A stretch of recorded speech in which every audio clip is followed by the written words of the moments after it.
The wine glass shattered against marble, deep red liquid, spreading like blood across white stone. In the hushed elegance of Manhattan's most exclusive restaurant, a billionaire's voice cut through crystal chandeliers and silk tablecloths. "You're nothing. Do you understand me? Nothing." The young waitress didn't flinch. She met his cold eyes with unexpected calm, her whisper somehow louder than his rage. "Then why do you work for me?" The room froze.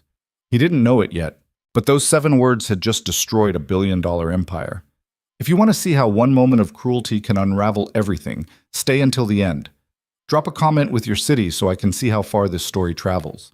The November rain hammered against the floor-to-ceiling windows of Le Bernardier, each drop a tiny fist against glass that cost more per square foot than most people earned in a month.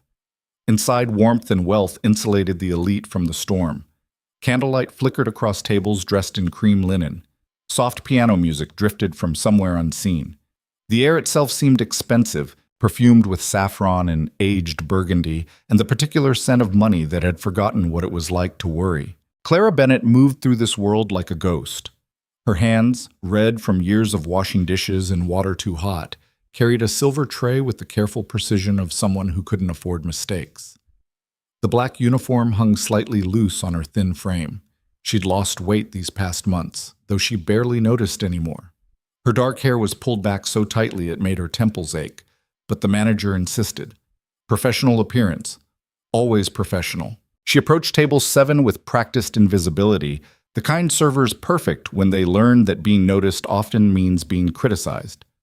"Your wine, Mr. Hendricks." The older gentleman nodded without looking up from his phone. Clara poured with steady hands, the Chateau Margaux breathing its $200 per glass promise into crystal.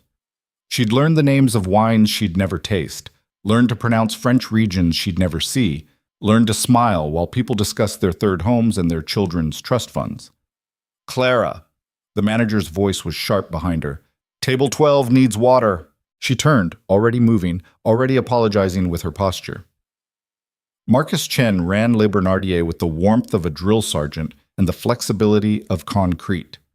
He was good at his job, which meant he was good at extracting maximum performance from people who couldn't fight back. Table 12 was empty when she arrived with the water pitcher.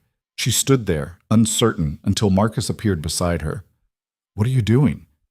"You said they needed—" "That was 5 minutes ago. They left. Do you have any idea how that looks?" His voice dropped lower, more dangerous. 3 tables tonight, Clara. You're handling 3 tables. That's all. And you still can't manage it." Her jaw tightened. "I'm doing my best." "Your best isn't good enough." He stepped closer, and she caught the smell of espresso and aftershave. "One more mistake tonight. Just one. And you're gone. Understood?" Clara nodded, her throat too tight for words. She understood perfectly. She'd understood for 3 months now, since the day she'd walked into this restaurant and asked for the worst-paying position they had. Since the day she'd traded her real life for this one, her real name for a fake resume, her real identity for a chance to see what her money actually did to people. The answer was turning out to be nothing good. "Excuse me," a woman's voice, sharp with impatience. "We've been waiting 20 minutes for bread." Clara turned to find a blonde woman in diamonds that caught the light like accusations. Table 8. She'd brought them bread 14 minutes ago, but she didn't say that. Instead, she smiled her professional smile and said, "I'll bring more right away." In the kitchen, she leaned against the wall for just a moment, letting herself feel the exhaustion. Her feet ached, her back ached. Everything ached in ways it never had when she'd spent her days in corner offices making decisions that moved markets. "You good?" Luis, one of the line cooks, glanced over while plating something that looked like art and probably cost like art too. "Fine." "You look like death." "Thanks, Luis. Really helpful." He grinned. "Just saying, you've been running around like the place is on fire." "It's Tuesday. This is nothing. Wait till Friday." Clara grabbed a basket of bread and headed back out, but Luis's words stayed with her. "This is nothing. For him, maybe. For the other servers who'd been doing this for years, building thick skin and learning to laugh at the casual cruelty of the wealthy. For her, it was everything. Every dismissive wave, every snapped finger, Every conversation conducted around her as if she were furniture. It all added to the growing weight in her chest. The knowledge of what she was seeing, what she'd suspected but hadn't wanted to believe. The front doors opened, bringing a gust of cold air and something else. A change in the room's energy. Clara felt it before she saw him, the way conversations paused mid-sentence and glances shifted toward the entrance. Ethan Vale had arrived. She knew who he was, of course. Everyone did. Impossible not to, when his face appeared in business journals and tabloids with equal frequency. The boy genius who'd built a real estate empire by age 25. The ruthless CEO who'd turned a small development firm into a multi-billion-dollar juggernaut. The widower who'd somehow made tragedy look like strength, raising a young daughter alone while conquering Manhattan's skyline. He looked exactly like his photographs. Tall, sharp-featured, with dark hair starting to show silver at the temples, even though he was only 32. His suit probably cost what Clara's real self paid her actual employees for a month's work. He moved through the restaurant with the confidence of a man who'd never been told no and couldn't imagine why anyone would start now. Marcus practically materialized beside him, obsequious in a way Clara had never seen. "Mr. Vale, welcome back. Your usual table is ready." The window table. It wasn't a question. Ethan didn't glance at Marcus, his attention already scanning the dining room. "I'm expecting 3 others. When they arrive, send them straight over." "Of course, sir. And may I recommend—" "I'll look at the menu. Dismissal, clean and complete." Marcus nodded like he'd received a compliment and gestured toward the prime table by the window, the one that offered a view of the glittering city and cost an extra reservation fee that never appeared on any bill. Clara watched this exchange while refilling coffee at table 4, her hands moving on autopilot. She'd seen powerful men before. She was one, technically, though nobody in this room knew that. But there was something different about Ethan Vale. Something cold and certain, like he'd calculated the exact value of every person he encountered and found most of them wanting. "That's Clara's section," one of the other servers whispered to Marcus. Clara's stomach dropped. Marcus turned, his eyes finding her across the room. She saw the calculation happen in real time. His best server would normally handle the VIP, but his best server was handling the other high-value tables. Clara was competent enough, and it was only 3 tables, and Mr. Vale probably wouldn't even notice who brought his food. "Clara," Marcus called out, "table 1 is yours. Do not screw this up." She walked over, her professional mask firmly in place, and approached the table where Ethan Vale sat scrolling through his phone with the focused intensity of someone for whom every second translated to money. "Good evening, sir. Can I start you with something to drink while you wait for your party?" He didn't look up. "Whiskey, Macallan 25. "We have the Macallan 18. Then you don't have what I want, do you?" His eyes finally lifted, cold and gray as the November sky. "Call Daniel. He knows what I drink. He'll have it in the back." Daniel was the general manager. He appeared maybe once a week, spending most of his time at the restaurant group's other locations. Clara had met him exactly once. "I'm not sure. I'm not asking you to be sure. I'm telling you to get him." Each word came out precise and hard. "Is that too complicated?" Heat rose in Clara's cheeks. "No, sir. I'll find him."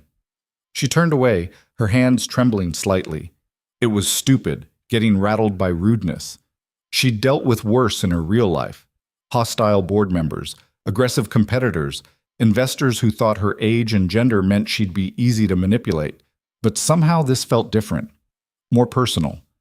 Maybe because here, she had no power to push back. Daniel wasn't in the building. She found Marcus instead, explained the situation while he sighed like she'd asked him to perform surgery. "He always does this." "Fine. There's a bottle in Daniel's office. Bring it out, pour him 2 fingers, leave the bottle on the table. Do not spill, do not overpour, do not mess this up." The bottle sat in a locked cabinet. Marcus retrieved it with a key he wore on a chain, handling the whiskey like it might explode. Clara carried it back to table 1 on a small silver tray, her heart beating faster than it should. Ethan was talking on his phone now, rapid-fire sentences about projections and timelines and some problem in Brooklyn that needed to be handled immediately. He barely glanced up as Clara set down the crystal glass and poured exactly 2 fingers of amber liquid. "I don't care what the community board says. We own that land. We'll develop it however we want. If they don't like it, they can—" He paused, finally noticing Clara still standing there. "What? Is there anything else I can get you, sir?" His eyes narrowed slightly. "You're new." "I've been here 3 months. I've never seen you before." "I don't usually work this section." He looked at her then, really looked, and Clara felt herself being assessed and catalogued and dismissed in the space of a heartbeat. She'd seen that look before in business meetings, the look that said, "You're not important enough to remember." "Wine list," he said, returning to his phone call. She brought it, a leather-bound folder heavy with prestigious names and eye-watering prices. He flipped through it one-handed while talking, his attention divided among multiple threads of thought with the ease of someone who'd trained himself to work at 3 times normal speed. "The Chateau Latour 95, he said, cutting off his phone conversation mid-sentence. "Decant it now. My guest will be here in 20 minutes and it needs to breathe." Clara's mind raced. The 95 Latour was $1,200. It was also in the cellar, which only senior staff accessed. She'd need Marcus's approval, his key, his supervision probably. You'll need to do your job." He set down the phone, giving her his full attention now, and it was somehow worse than being ignored. "Is there a problem?" "No, sir. I'll take care of it." She found Marcus overseeing the kitchen pass, his expression already stressed. When she told him about the wine, he actually closed his eyes. Of course he ordered that. Of course. He grabbed his keys. "Come on." The cellar was temperature-controlled and hushed, bottles resting in individual slots like sleeping children. Marcus moved with practiced efficiency, pulling the Latour and handling it with reverence. "This bottle costs more than you make in 2 months, he said while they climbed back up the stairs. "Decant it slowly. No splashing. If you break the decanter, you'll be paying for it until next Christmas." Clara's hands were steadier than she expected when she returned to table 1 with the ancient bottle and crystal decanter. Ethan was still on his phone, but his guests had arrived. 2 men in expensive suits, and a woman in a dress that probably required its own insurance policy. She began to pour, tilting the bottle carefully, watching the dark wine flow into the decanter in a smooth stream.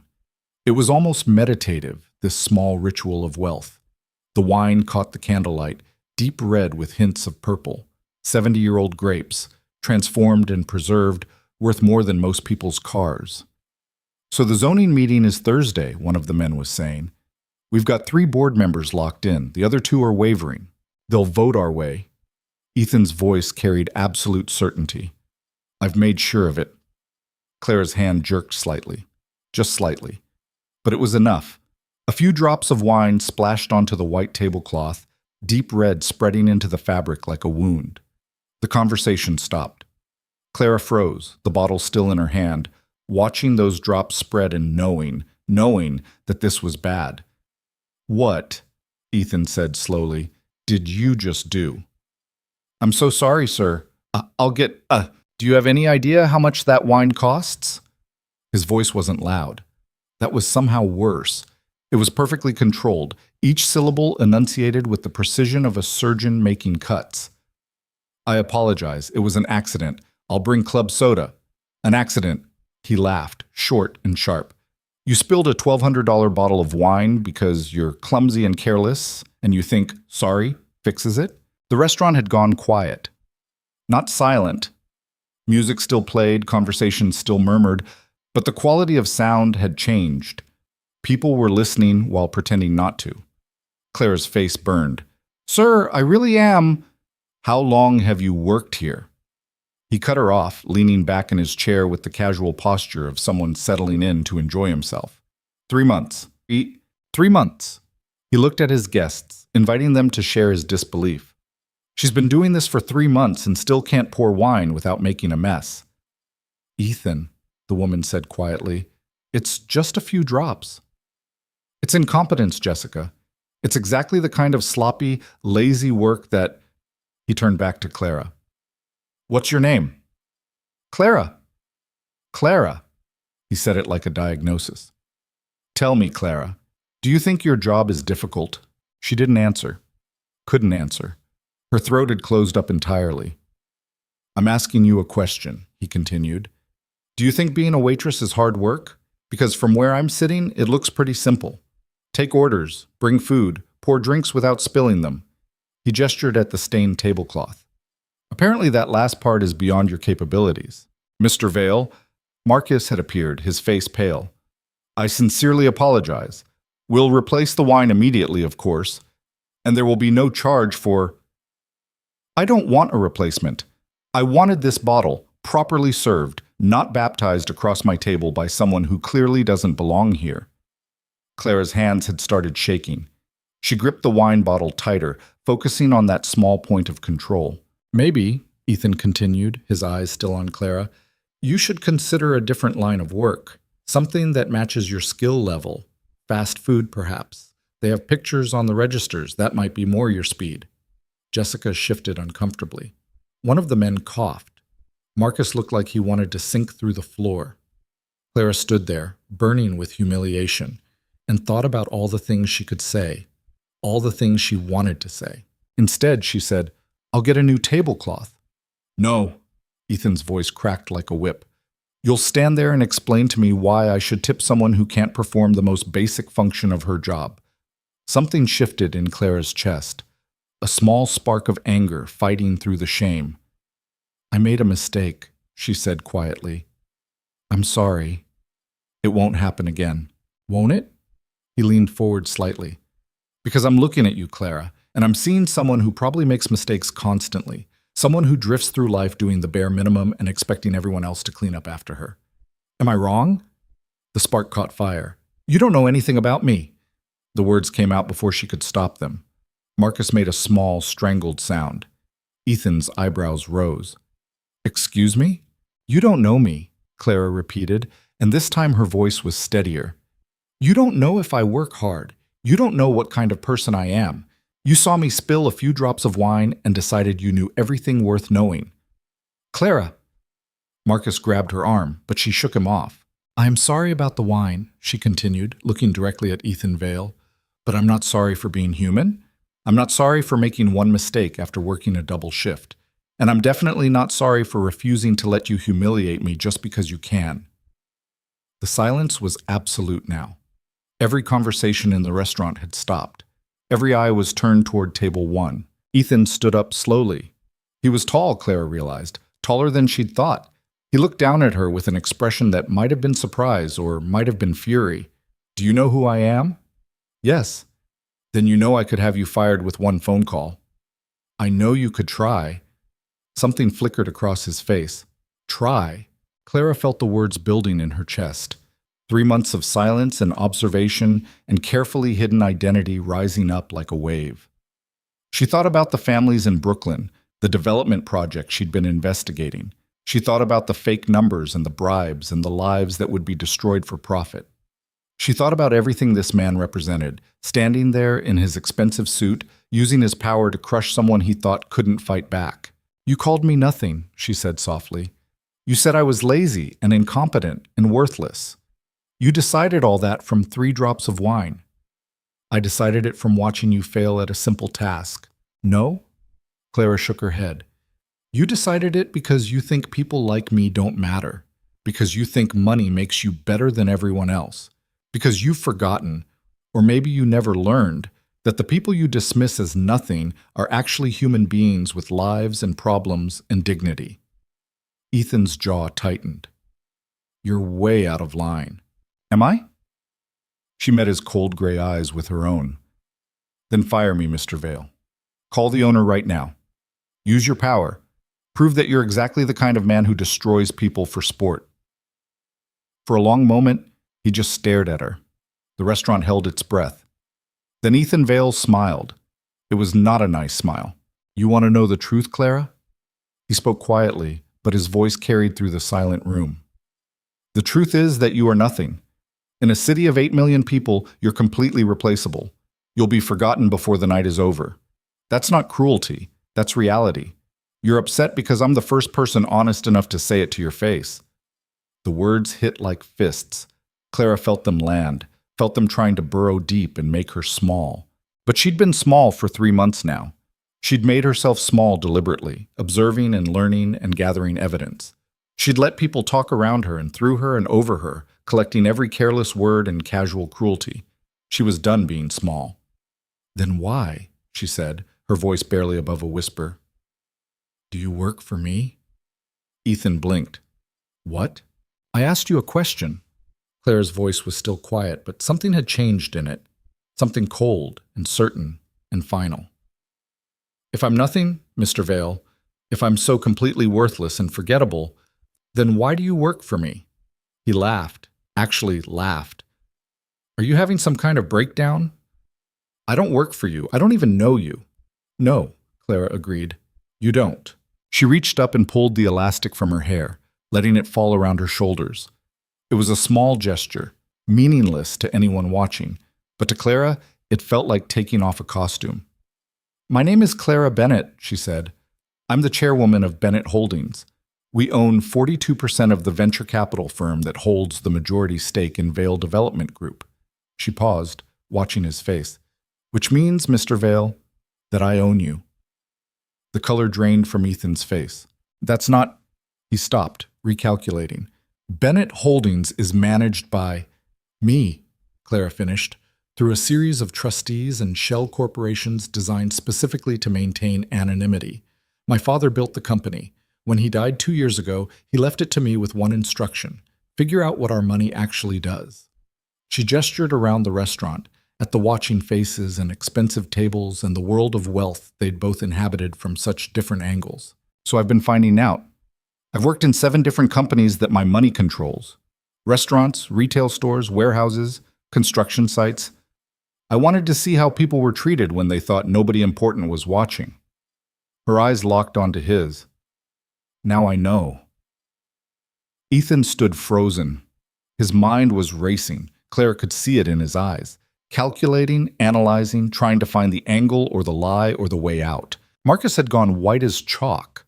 The other diners watched with the transfixed attention of people witnessing a car accident. "You're lying," Ethan said finally. Clara pulled out her phone, the cheap burner she'd been carrying for 3 months, and dialed a number from memory. "Elizabeth? It's me. I need you to send the full corporate structure documents to this address." She rattled off the restaurant's email.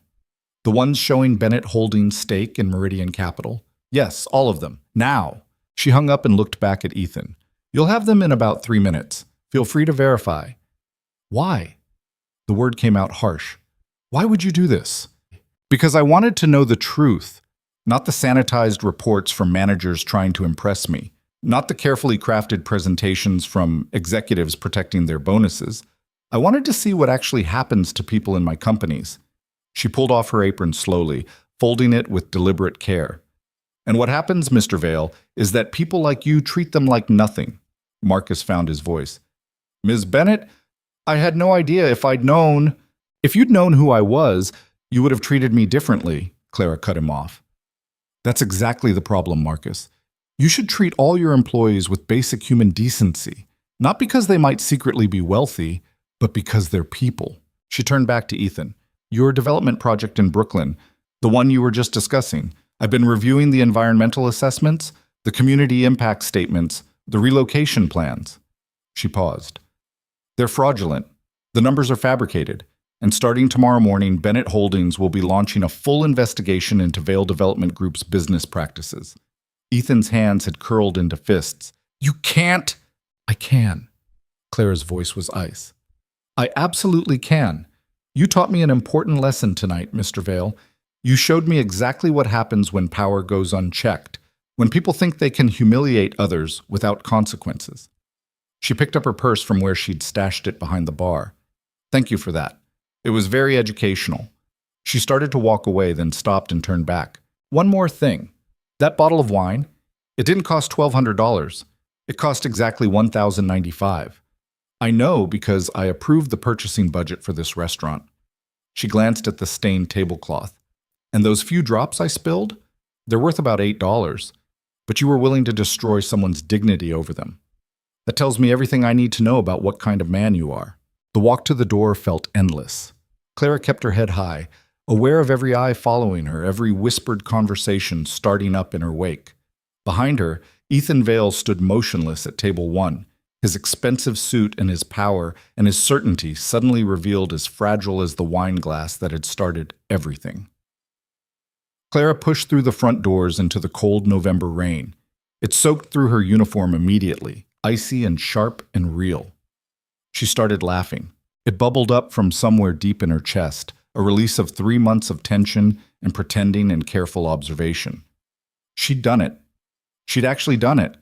Walked into her own company, worked the worst job she could find, endured everything from casual dismissal to outright cruelty. All to answer one simple question. What does my money do? Now she knew, and now she could do something about it. Her phone buzzed. Elizabeth, her actual assistant, the one who knew where Clara really was, who'd been managing the legitimate side of Bennett Holdings while Clara played waitress. I sent the files, Elizabeth's text read. Also, you're trending on Twitter. Someone filmed the whole thing. #WaitressRevenge is number 3 nationally. Clara closed her eyes. Of course someone had filmed it. This was New York. Everyone had cameras. Everyone was always watching, always recording, always ready to turn private moments into public spectacle. Another text. Legal wants to know if you're ready to move forward with the Vail investigation. Clara typed back, yes, full audit, everything. She stood in the rain for another moment, letting herself feel the weight of what she'd just started. This wasn't just about Ethan Vail anymore. It was about every company her father's money touched, every person who worked in those companies, every life affected by decisions made in boardrooms by people who'd never gotten their hands dirty. Tomorrow, she'd go back to being Clara Bennett, billionaire heiress and company chairwoman. She'd put on her expensive suits and sit in her corner office and make the kinds of decisions that moved markets. But tonight, she was just Clara. Just a woman who'd spilled some wine and refused to accept being called nothing. She hailed a cab, her wet uniform clinging uncomfortably, and gave the driver her real address, the penthouse apartment she hadn't seen in 3 months. As the city lights blurred past the rain-streaked windows, Clara thought about Ethan Vail's face in that final moment. The shock, yes. The anger, definitely. But underneath it all, something else. Fear. He was afraid because his whole world had just shifted beneath his feet. Because the person he'd dismissed as worthless had revealed herself as the one person who could destroy everything he'd built. Clara didn't feel triumphant exactly. She felt tired and cold and oddly sad. Because the truth was, she'd liked being invisible. She'd learned more in 3 months as a waitress than in 2 years running a billion-dollar company. She'd seen how the world actually worked, stripped of all the polite lies that wealth allowed people to tell themselves. The cab pulled up to her building. The doorman's eyes widened when he saw her dripping uniform, but he recovered quickly. Miss Bennett, welcome home. Thanks, Robert. Her apartment was exactly as she'd left it, spotless, expensive, and empty. The city sprawled below her windows, 8 million lives playing out in apartments and offices and restaurants just like Le Bernardier. Clara stood at the window, still wearing her wet uniform, and made herself a promise. This wasn't over. Not by a long shot. Ethan Vail had shown her the disease. Now she was going to find the cure, even if it meant burning down everything her father had built and starting over from ashes. She pulled out her real phone, the one with all her actual contacts, and started making calls. James? It's Clara. I need you to pull every file we have on Vail Development Group. Every contract, every deal, every piece of paper with Ethan Vail's signature on it. She paused. Because we're going to war. The video hit 2 million views before Clara even finished her shower. She stood in her bathroom wrapped in a towel, water still dripping from her hair, watching herself on a stranger's phone screen. The angle was bad, shot from 3 tables away, shaky and partially obscured, but the audio was crystal clear. Then why do you work for me? Her own voice, quiet and certain, cutting through Ethan Vail's arrogance like a scalpel. The camera caught his face perfectly in that moment. The shock, the confusion, the slow dawning horror as she explained exactly who she was. The comments section was a war zone. Queen Energy. This is fake, no way. I looked it up. Bennett Holdings is real and she's really the chairwoman. Holy shit. That guy is finished. Clara closed the app and set her phone face down on the marble counter. Her hands were shaking again, but this time from adrenaline rather than fear. She'd done it. Burned her cover completely, transformed from invisible observer to very visible threat in the span of 5 minutes. There was no going back now. Her phone rang. Elizabeth. Please tell me you've seen the video, Elizabeth said without preamble. I've seen it. Okay, good. Because we're getting calls from every media outlet in the country. Bloomberg wants an exclusive. The Times wants to run a profile. Someone from the Wall Street Journal called me 3 times asking if you're planning a hostile takeover of Vail Development. Clara sat down on the edge of her bathtub. What did you tell them? I told them all to go to hell very politely. Elizabeth's voice softened slightly. Are you okay? Really? I don't know yet. Fair enough. Papers rustled in the background. Legal team is assembled and ready. James pulled every Vail file we have. Turns out there's a lot. The preliminary audit shows some interesting discrepancies in their Brooklyn project. How interesting? Interesting enough that I've already drafted a letter to the SEC. Clara closed her eyes. This was happening. Really happening. In one night, she'd gone from anonymous waitress to the woman who might destroy one of New York's most powerful developers. Schedule a board meeting, she said. Full board. Day after tomorrow. That's Thanksgiving. I don't care. Everyone's in town for the holiday anyway. Tell them it's mandatory. Clara stood up, already planning. And Elizabeth? I need everything we have on the Riverside project. Community surveys, environmental reports, relocation data, everything. The Riverside project is Vail's flagship development. If we go after that, we're going after all of it, Clara cut her off. Every project, every deal, every corner they cut. I want to know exactly what my money has been funding. She hung up and looked at herself in the mirror. Her face was pale, her eyes tired.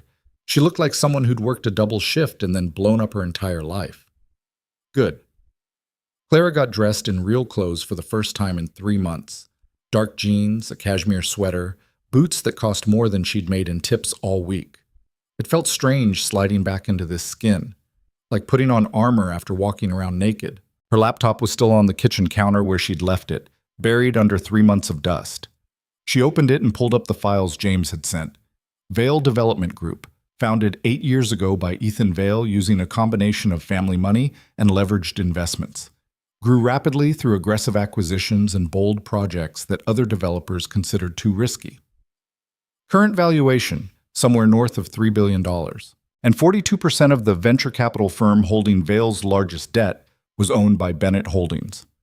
Which meant Clara didn't own Ethan Vail, not exactly, but she owned enough of the people he owed money to that she could make his life very, very difficult. She scrolled through project files, seeing the pattern immediately.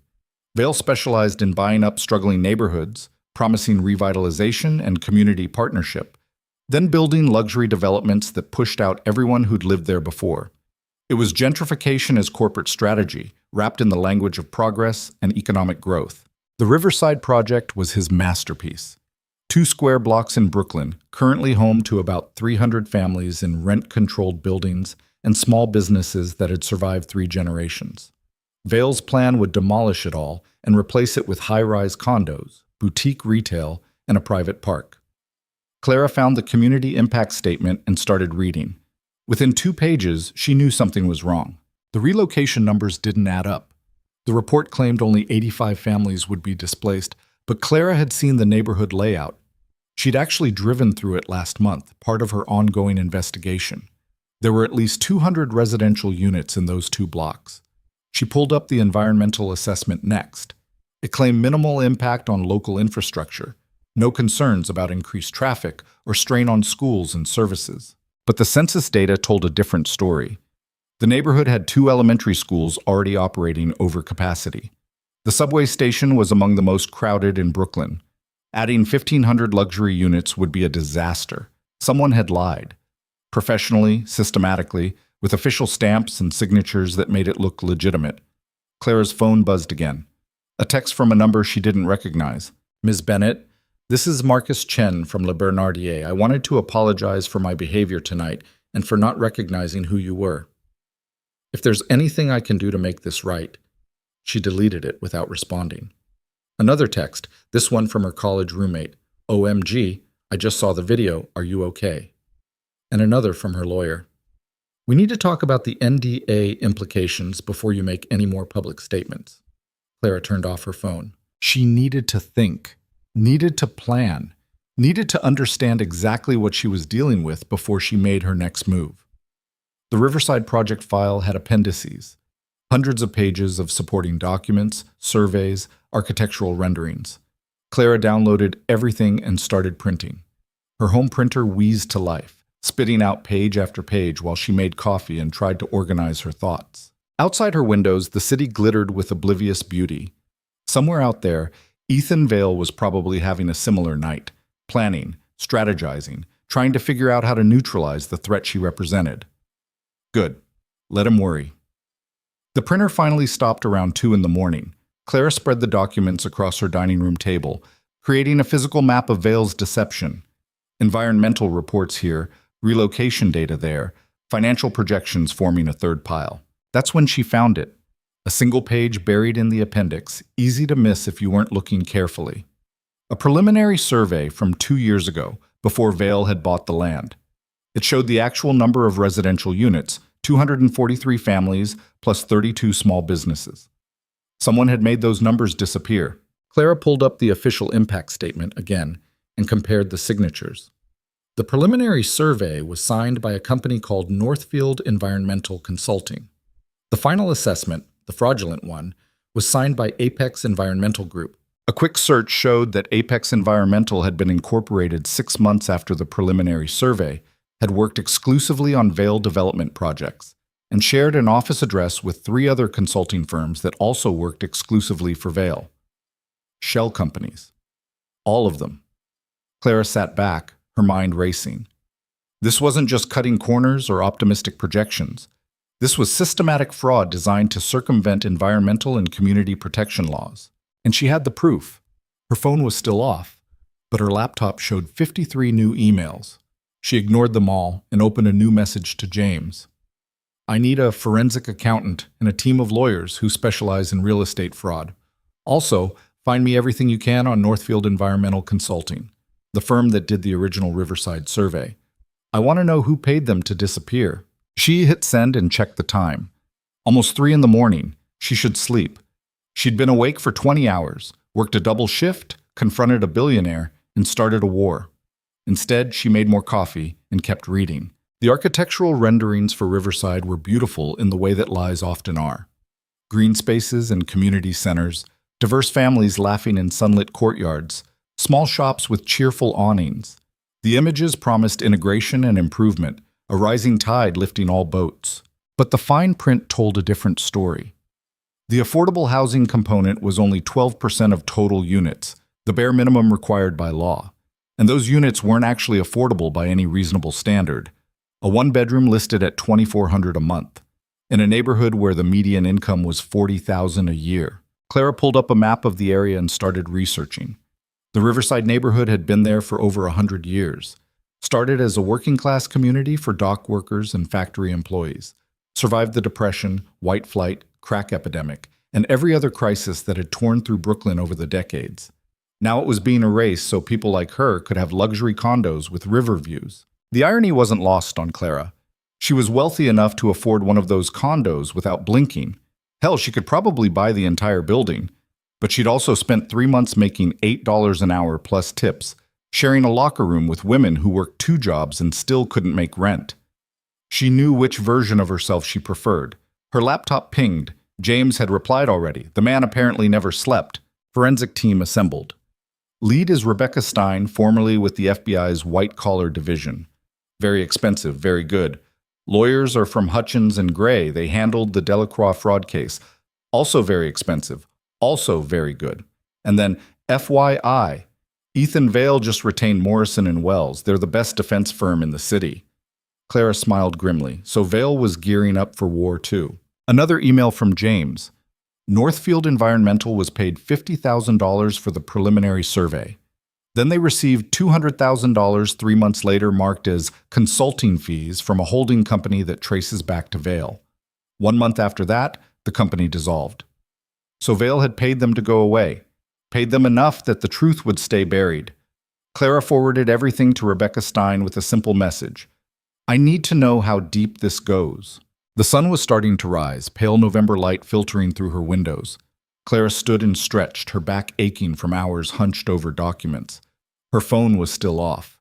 The real world could wait a few more hours. She made breakfast, actual breakfast, scrambled eggs and toast, not the granola bars and coffee she'd been living on for months. Sat at her table, surrounded by evidence of fraud, and ate slowly, methodically, thinking about what came next. The board meeting would be the first test. She'd have to convince 12 very wealthy, very conservative investors that going after Vail Development was worth the risk. Some of them were friends with Ethan. Some of them had probably used his services. All of them would question whether this was about justice or revenge. Clara didn't care what they thought. She had the votes. Bennett Holdings was hers completely. Her father had made sure of that. The board was advisory, not controlling, but she'd need them on her side if this was going to work. Her laptop pinged again. Elizabeth, working Thanksgiving morning, apparently. Media requests are up to 200. Also, you're getting threats on social media. I forwarded everything to security. They want to increase your detail. Clara typed back, no increased security, but monitor the threats and alert me if anything looks credible. She finally turned her phone back on. It immediately started buzzing with notifications, a 3-hour backlog of messages and calls and emails. Most of it was noise. Reporters, curiosity seekers, people she hadn't talked to in years suddenly very interested in her life. But one message stood out. It was from a number with a Brooklyn area code. Ms. Bennett, my name is Rita Morales. I live in the Riverside neighborhood. I saw what happened at the restaurant. If you really want to help us, we need to talk. Clara stared at that message for a long moment. This was it. The other side of the documents and legal battles. The actual human beings whose lives would be destroyed if Vail's project went through. She typed back, when and where. The response came almost immediately. Tomorrow, 2 p.m. Rosa's Cafe on Riverside Drive. I'll be the one who looks like she hasn't slept in 6 months. Clara smiled despite herself. I'll be there. She spent the rest of the morning preparing for the board meeting. Organized the documents into a presentation that even the most disinterested investor couldn't ignore. Created charts showing the discrepancies, timelines mapping the fraud, financial projections demonstrating how much this could cost Vail, and by extension, how much leverage they had. By noon, she had a case that could bury Ethan Vail's entire company. The question was whether she actually wanted to do it. Clara stood at her window again, looking down at the city. From up here, it looked manageable, orderly, like something that could be controlled and directed and fixed. But she'd spent 3 months down there in the streets, and she knew the truth. The city was chaos. Millions of people making millions of decisions every day, creating patterns too complex for any one person to manage. All she could do was try to make her little corner of it less terrible. Her phone rang. Unknown number, but she answered anyway. Clara Bennett? Miss Bennett? The voice was male, professional, controlled. My name is Richard Morrison. I represent Ethan Vail. My client would like to arrange a meeting to discuss the situation. What situation is that? A pause. The allegations you've made regarding the Riverside project. I haven't made any allegations. Yet. Nevertheless, Mr. Vail feels that a conversation might be productive. He's willing to meet at a time and place of your choosing. Clara almost laughed. Ethan Vail, who'd called her nothing 12 hours ago, was now requesting a meeting like she was someone who mattered. Tell Mr. Vail I'm not interested in talking. I'm interested in seeing his financial records and construction permits. Ms. Bennett, I understand you're upset about what happened at the restaurant. This isn't about the restaurant. Clara's voice went cold. This is about fraud. This is about displacing 300 families based on falsified environmental assessments. This is about your client breaking the law and assuming no one would notice. Morrison's tone shifted, became harder. Those are serious accusations. I assume you have evidence to support them? I have enough? Then perhaps we should let the courts decide. Perhaps we should. Clara hung up. Her hands were shaking again, not from fear this time, from anger, from the sheer audacity of these people, thinking they could make this go away with a phone call and some legal maneuvering. Elizabeth called 30 seconds later. Morrison and Wells just sent over a cease and desist. They're threatening to sue for defamation if you make any public statements about Vail or the Riverside project. Let them sue. Clara, I'm serious. Let them sue. Discovery will give us access to all their internal communications. They won't risk it. Elizabeth was quiet for a moment. You've really thought this through? I've had 3 months to think about it. Clara grabbed her coat. I'm going out. If anyone else calls, tell them I'm unavailable. Where are you going? Brooklyn. She hung up before Elizabeth could ask more questions. The drive to Riverside took 40 minutes through Thanksgiving traffic. Clara had rented a car, something anonymous and practical, not the town car service she normally used. She wanted to see the neighborhood the way its residents saw it, not through tinted windows from the back seat. Riverside was exactly what the documents had described. Working class, diverse, tired but surviving. Corner stores with Spanish signs. A laundromat with people folding clothes in the window. Kids playing basketball on a court with a bent rim and no net. These were the people Ethan Vale wanted to erase. Clara parked and walked. The November wind cut through her coat, carrying the smell of someone cooking sofrito and the distant sound of a subway train.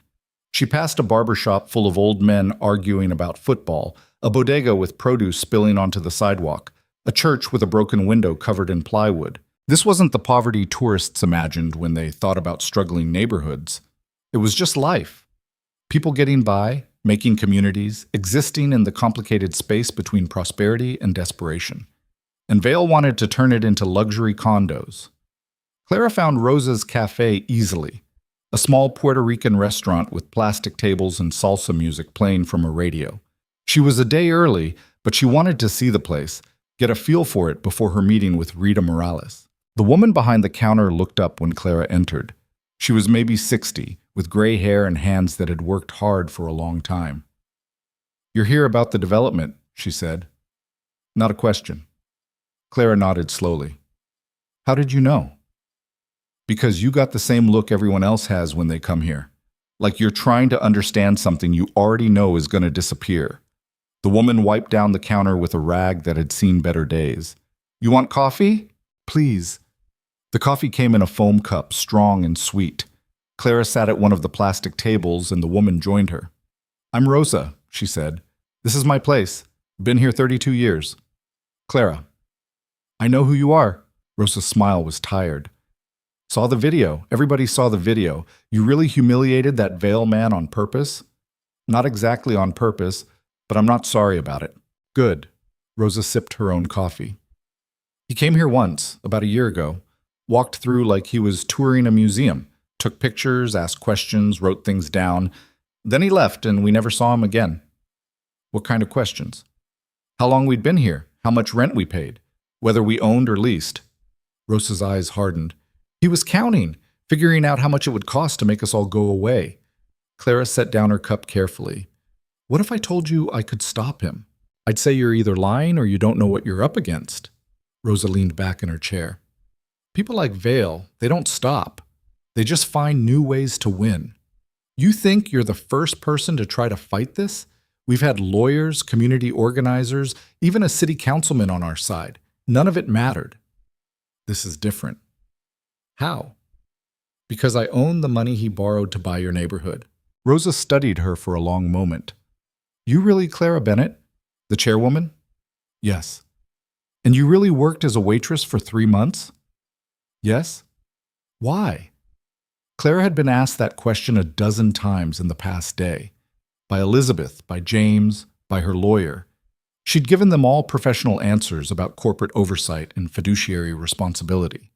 But sitting here in Rosa's cafe, drinking coffee from a foam cup, she told the truth. "Because my father died and left me $4 billion, and I didn't know what to do with it." Rosa laughed, a short bark of sound. "Most people would figure that out pretty quick." "I'm not most people." Clara smiled slightly. "My father built Bennett Holdings from nothing, worked 80-hour weeks, sacrificed everything, made himself into someone who mattered. And then he died and left it all to me, a 28-year-old who'd never worked a real job in her life. So you went and got one." "I went and got 7. Clara counted them off on her fingers. "Warehouse worker, retail clerk, janitor, call center operator, home health aide, fast food worker, waitress. I spent 3 months at each one. Tried to understand what it was like to live on the wages my companies paid." "And what did you learn?" "That I'd been funding misery." The words came out harder than Clara intended. "That every efficiency my father created, every cost he cut, every regulation he worked around, all of it just meant someone like you worked longer hours for less money with no security and no hope of anything better." Rosa nodded slowly. So now what? You gonna save us? I'm gonna try. Try doesn't feed my grandkids. Try doesn't keep me from losing the business my husband and I built over 3 decades. Rosa stood up, suddenly angry. You rich people, you think you can just swoop in and fix everything because you feel guilty about your money. But you know what? We don't need your guilt. We need our homes. We need our community. We need to be left alone. Clara stood too. I understand. No, you don't. Rosa's voice cracked. You can't understand. Because when this is over, you go back to your penthouse and your billions and your comfortable life. We're the ones who have to live with whatever happens. They stood there in silence, the salsa music playing on, the coffee going cold in foam cups. You're right, Clara said finally. I don't understand. I can't, but I can listen. And I can use what I have, the money, the power, all of it, to fight this. Not because I think it makes me a hero, because it's the only thing I know how to do. Rosa's anger deflated slightly. Rita called you. She texted me. We're meeting tomorrow. Rita's my daughter. Rosa sat back down heavily. She's been organizing the resistance, going to community meetings, filing petitions, trying to get people to fight back. But we're tired, Ms. Bennett. We've been fighting for so long. Clara sat down across from her. Tell me what you need. We need time. We need the project delayed long enough to find another solution. We need someone who can actually stop Vail, not just slow him down. I can do that. Can you? Rosa's eyes were sharp. Because that man has lawyers and politicians and money. He's got permits and approvals and the law on his side. What do you have? Clara thought about the documents spread across her dining room table. The evidence of fraud, the falsified surveys, the shell companies created to hide the truth. I have the truth, she said, and I have enough money to make sure people listen to it. Rosa studied her for another long moment. Then she stood up and went behind the counter, returning with a worn manila folder. This is everything we've gathered. Pictures of the neighborhood, lists of families who will be displaced, letters from businesses that'll close. Rita put it together, thought maybe someone would care. She handed it to Clara. Show it to your lawyers. Show it to whoever needs to see it. Make them understand that this isn't just real estate. This is people's lives. Clara took the folder carefully. I will. And Ms. Bennett? Rosa's voice softened. That thing you did at the restaurant, standing up to that man, it gave people hope. Don't make us regret hoping. Clara drove back to Manhattan with the folder on her passenger seat and Rosa's words echoing in her head. Don't make us regret hoping. That was the real weight of what she'd started. Not the legal battles or the media attention or even the threat to Vail's empire. It was the hope. The possibility that maybe, just maybe, things could be different. And if she failed, she wouldn't just lose a business fight. She'd prove to people like Rosa and Rita that the system really was rigged, that power always won, that hoping was for suckers. Clara couldn't let that happen. Back at her apartment, she opened Rita's folder and found a community that Vail's sanitized reports had completely erased. Photos of birthday parties in 2 small apartments, block parties with folding tables in the street, kids doing homework at kitchen tables. Lists of families, the Johnsons who'd lived in 2B for 40 years, the Patels who ran the corner store, the Martinez family with 3 generations in one building. These weren't statistics, these were people. Clara added the photos to her presentation for the board meeting, made them the first thing anyone would see when she started talking. Her phone buzzed. Elizabeth again. Morrison and Wells escalated. They're threatening an injunction if you make any public statements about Vail. Clara typed back. Let me know when they actually file. Until then, ignore them. Another text. This one from Rebecca Stein.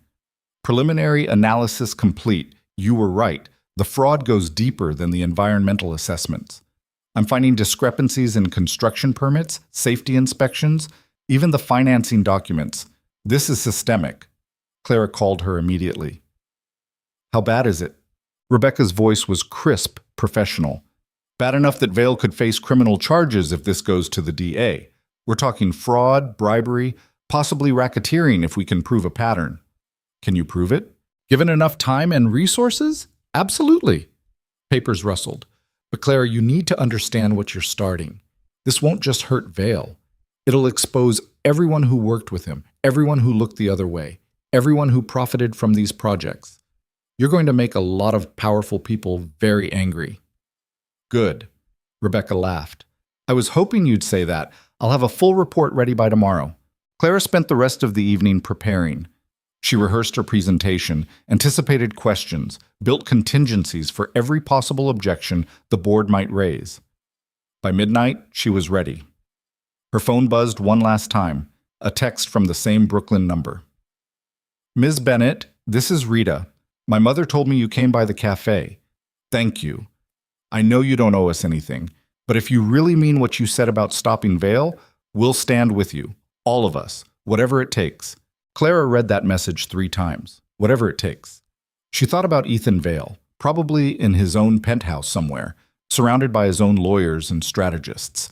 Thought about the board meeting tomorrow, the media circus that would follow, the legal battles that would stretch on for months or years. Thought about Rita and Rosa and 300 families waiting to see if hope was just another thing rich people could afford and poor people couldn't. Clara typed back, "I mean it. See you tomorrow at 2. Then she turned off her phone, made one more cup of coffee, and got back to work. Because this was just the beginning. The board meeting started exactly on time, which meant half the members were still arriving when Clara walked into the conference room. Bennett Holdings kept its headquarters in a modernist tower in Midtown, all glass and steel, and the kind of aggressive minimalism that screamed money without having to say a word. The 23rd floor conference room had views that stretched to the Hudson, furniture that cost more than cars, and 12 very wealthy people who were giving up their Thanksgiving to find out why their chairwoman had declared war on a billionaire. Clara set her laptop on the table and waited while they filed in. Some she knew well, her father's old partners, investors who'd been with Bennett Holdings since the beginning. Others were newer additions, brought on after her father's death to provide expertise she supposedly lacked. Walter Chen was first to speak. 73 years old, sharp as broken glass, he'd made his first million in textiles before Clara was born. "I assume this is about the restaurant incident," he said, settling into his chair with the careful movements of someone whose back hurt constantly but refused to acknowledge it. "Partly," Clara said. "The video has 9 million views now. This from Jennifer Park, the youngest board member at 46. My daughter sent it to me 3 times. She thinks you're a hero." "I'm not a hero. I'm someone who got tired of being treated like garbage. And now you want to destroy Ethan Vale's company in retaliation." Walter's voice was flat. "That's what this meeting is about, isn't it?" Clara opened her laptop and connected it to the room's display screen. The first image that appeared was from Rita's folder, a photo of the Riverside neighborhood taken from someone's fire escape. Kids playing in the street, laundry hanging between buildings, a bodega with a hand-painted sign. "This is what Vale Development wants to demolish," she said. 243 families, 32 small businesses, a community that's been there for over a century. She clicked to the next slide. The architectural rendering for Vale's luxury development, all gleaming glass and manicured green space. This is what they want to replace it with, condos starting at 1.2 million. Retail space that'll rent for $20,000 a month. A private park for residents only. "That's not illegal," someone said. Gordon McBride, a real estate investor who'd probably done similar projects himself. "That's called development." "You're right. It's not illegal, but this is." Clara pulled up the comparative documents. The original environmental survey showing 243 families. The final impact statement showing 85. The shell companies created to hide the discrepancies. The bribes disguised as consulting fees. The room went very quiet. "How certain are you about this?" Walter leaned forward, studying the documents with the intensity of someone who knew exactly what he was looking at. "Rebecca Stein verified everything. The forensic accountant I hired used to work for the FBI. She says this is prosecutable fraud." "And you want to prosecute?" Jennifer's voice was careful, neutral. "You want Bennett Holdings to go after Vale Development. I want us to stop funding criminals." Clara met each board member's eyes in turn. "We hold 42% of Meridian Capital, which holds the majority stake in Vale's debt. That gives us leverage. We can force an audit, freeze their credit lines, block the Riverside project until a proper investigation happens. We can also get sued into oblivion," Gordon said. "Vale's lawyers will argue tortious interference, abuse of process, probably half a dozen other things. This could cost us millions in legal fees alone. It'll cost us more if we don't act. Clara's voice was steel. Because when this fraud comes out, and it will come out, we'll be complicit. Our money funded those falsified reports. Our capital made that project possible. When the DA starts looking into this, Bennett Holdings will be on the list. That changed the energy in the room immediately. Nothing motivated the wealthy quite like the threat of personal liability. "What exactly are you proposing?" Walter asked. Clara walked them through it. A full forensic audit of all Vail development projects, starting with Riverside. A freeze on any new funding until the audit was complete. A requirement that Vail provide legitimate environmental and community impact assessments for all current projects, verified by independent third parties. "And if Vail refuses," someone asked, "then we call in the debt. Meridian Capital can demand immediate repayment under the fraud clause in their lending agreement. Vail Development doesn't have that kind of cash on hand. They'd have to liquidate assets, probably file for bankruptcy protection." "Which would destroy the company," Gordon said, "and make us look like vindictive monsters who ruined a successful business over a personal grudge. Or it would make us look like responsible investors who refuse to fund fraud." Clara's voice didn't rise, but something in it made the room lean forward. "I spent 3 months working in companies we own. I saw how our money gets used. I saw people working 2 jobs and still not making rent. I saw managers cutting corners on safety because it was cheaper.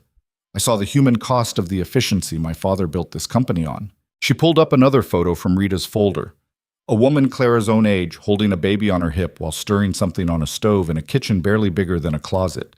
"This is Maria Santos. She's a home health aide, works 50 hours a week taking care of elderly people for $12 an hour. She lives in Riverside with her husband and 2 kids in a 1-bedroom apartment that costs $900 a month. If Vail's project goes through, she'll have to move. The affordable housing in the new development would cost her $2,400 a month. She'd have to leave Brooklyn entirely, leave her job, pull her kids out of school, start over somewhere else." Clara clicked to the next photo. An elderly man sitting on a stoop, a cane propped beside him. "This is James Wilson, 78 years old, lived in the same apartment for 53 years. Retired mechanic on a fixed income. Where does he go when Vail demolishes his building?" She went through 6 more photos, 6 more stories, 6 more lives that would be upended so wealthy people could have river views and artisanal coffee shops. "Our money is making this happen," Clara said quietly. "Our capital, our investments, our willingness to look the other way as long as the returns stay high. And I'm done with it." The room was silent for a long moment. Then Walter spoke. "I knew your father for 30 years, watched him build this company from a single office and a phone book full of contacts. He was brilliant and ruthless, and he never let sentiment interfere with profit." He paused, his eyes sharp on Clara's face. "He would have hated what you just proposed." "I know." "Good." Walter smiled slightly. "Because your father's way is what got us here. Maybe it's time to try something different. You're actually supporting this?" Gordon looked between them like they'd both lost their minds. "I'm supporting due diligence," Walter said. "If Vail committed fraud, we have a legal obligation to act. If he didn't, an audit will prove it and we'll back off. Either way, we're protected." Jennifer nodded slowly. "I agree. This isn't about revenge. It's about risk management." The vote took 10 minutes, 8 in favor, 3 opposed, 1 abstention. Not unanimous, but enough. Clara felt something release in her chest, something she hadn't realized she'd been holding tight. "I'll draft a letter to Vail Development today," she said. "Give them 72 hours to respond to our concerns before we take formal action."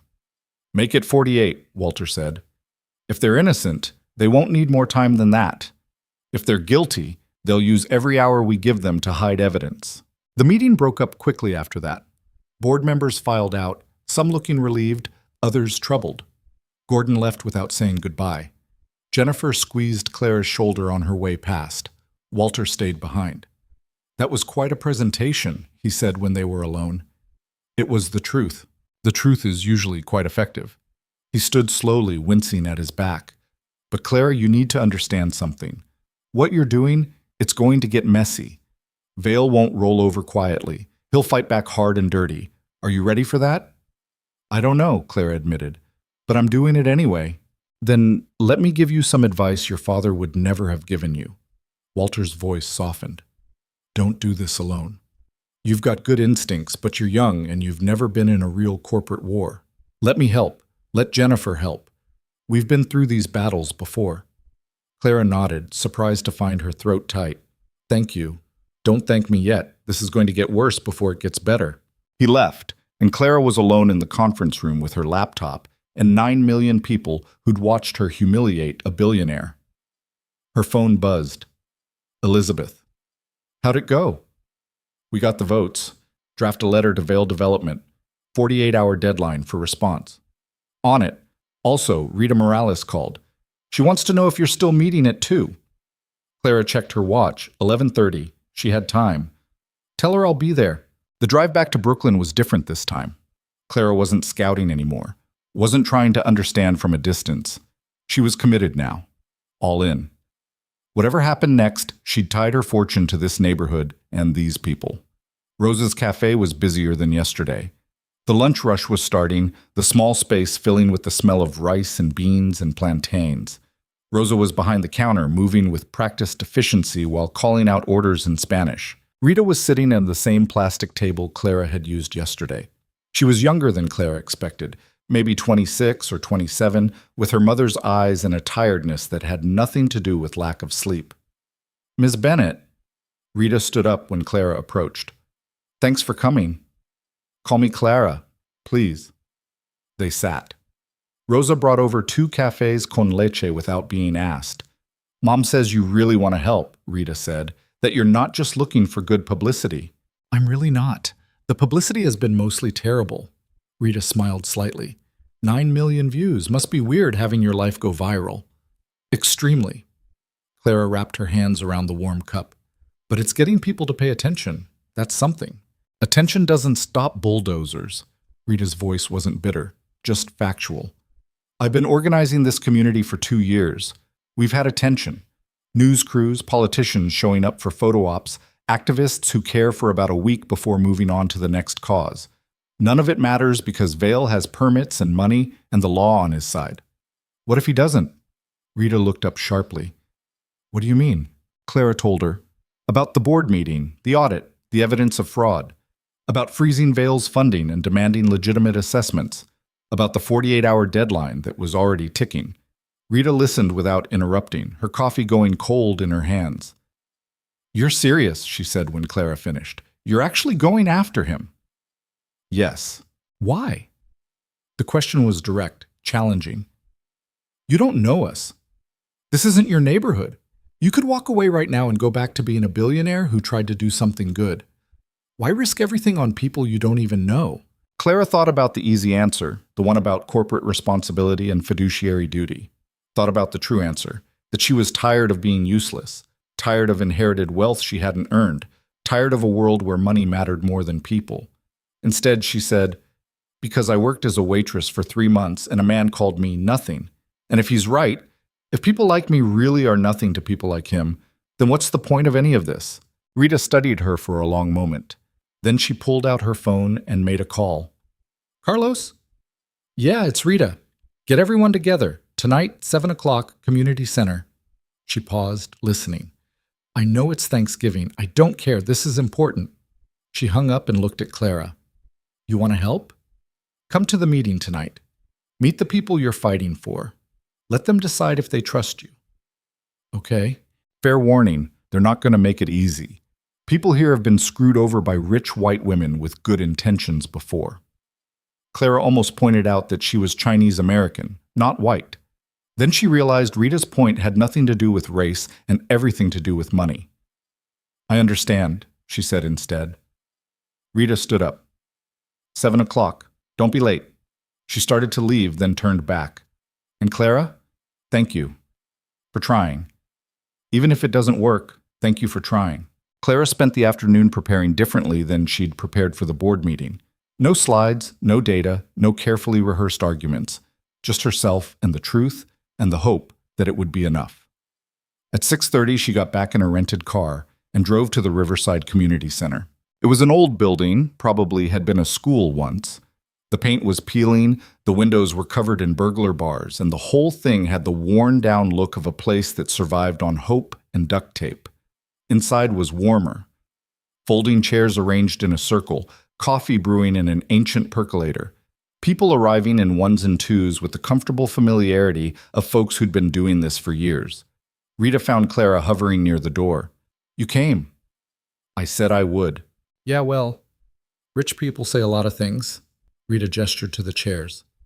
"Sit anywhere. We'll start in a few minutes." Clara sat and watched the room fill. About 30 people showed up, ranging from teenagers to elderly couples who walked in holding hands. Rosa arrived with a tray of pastries from her cafe. A man with paint-stained hands brought folding tables.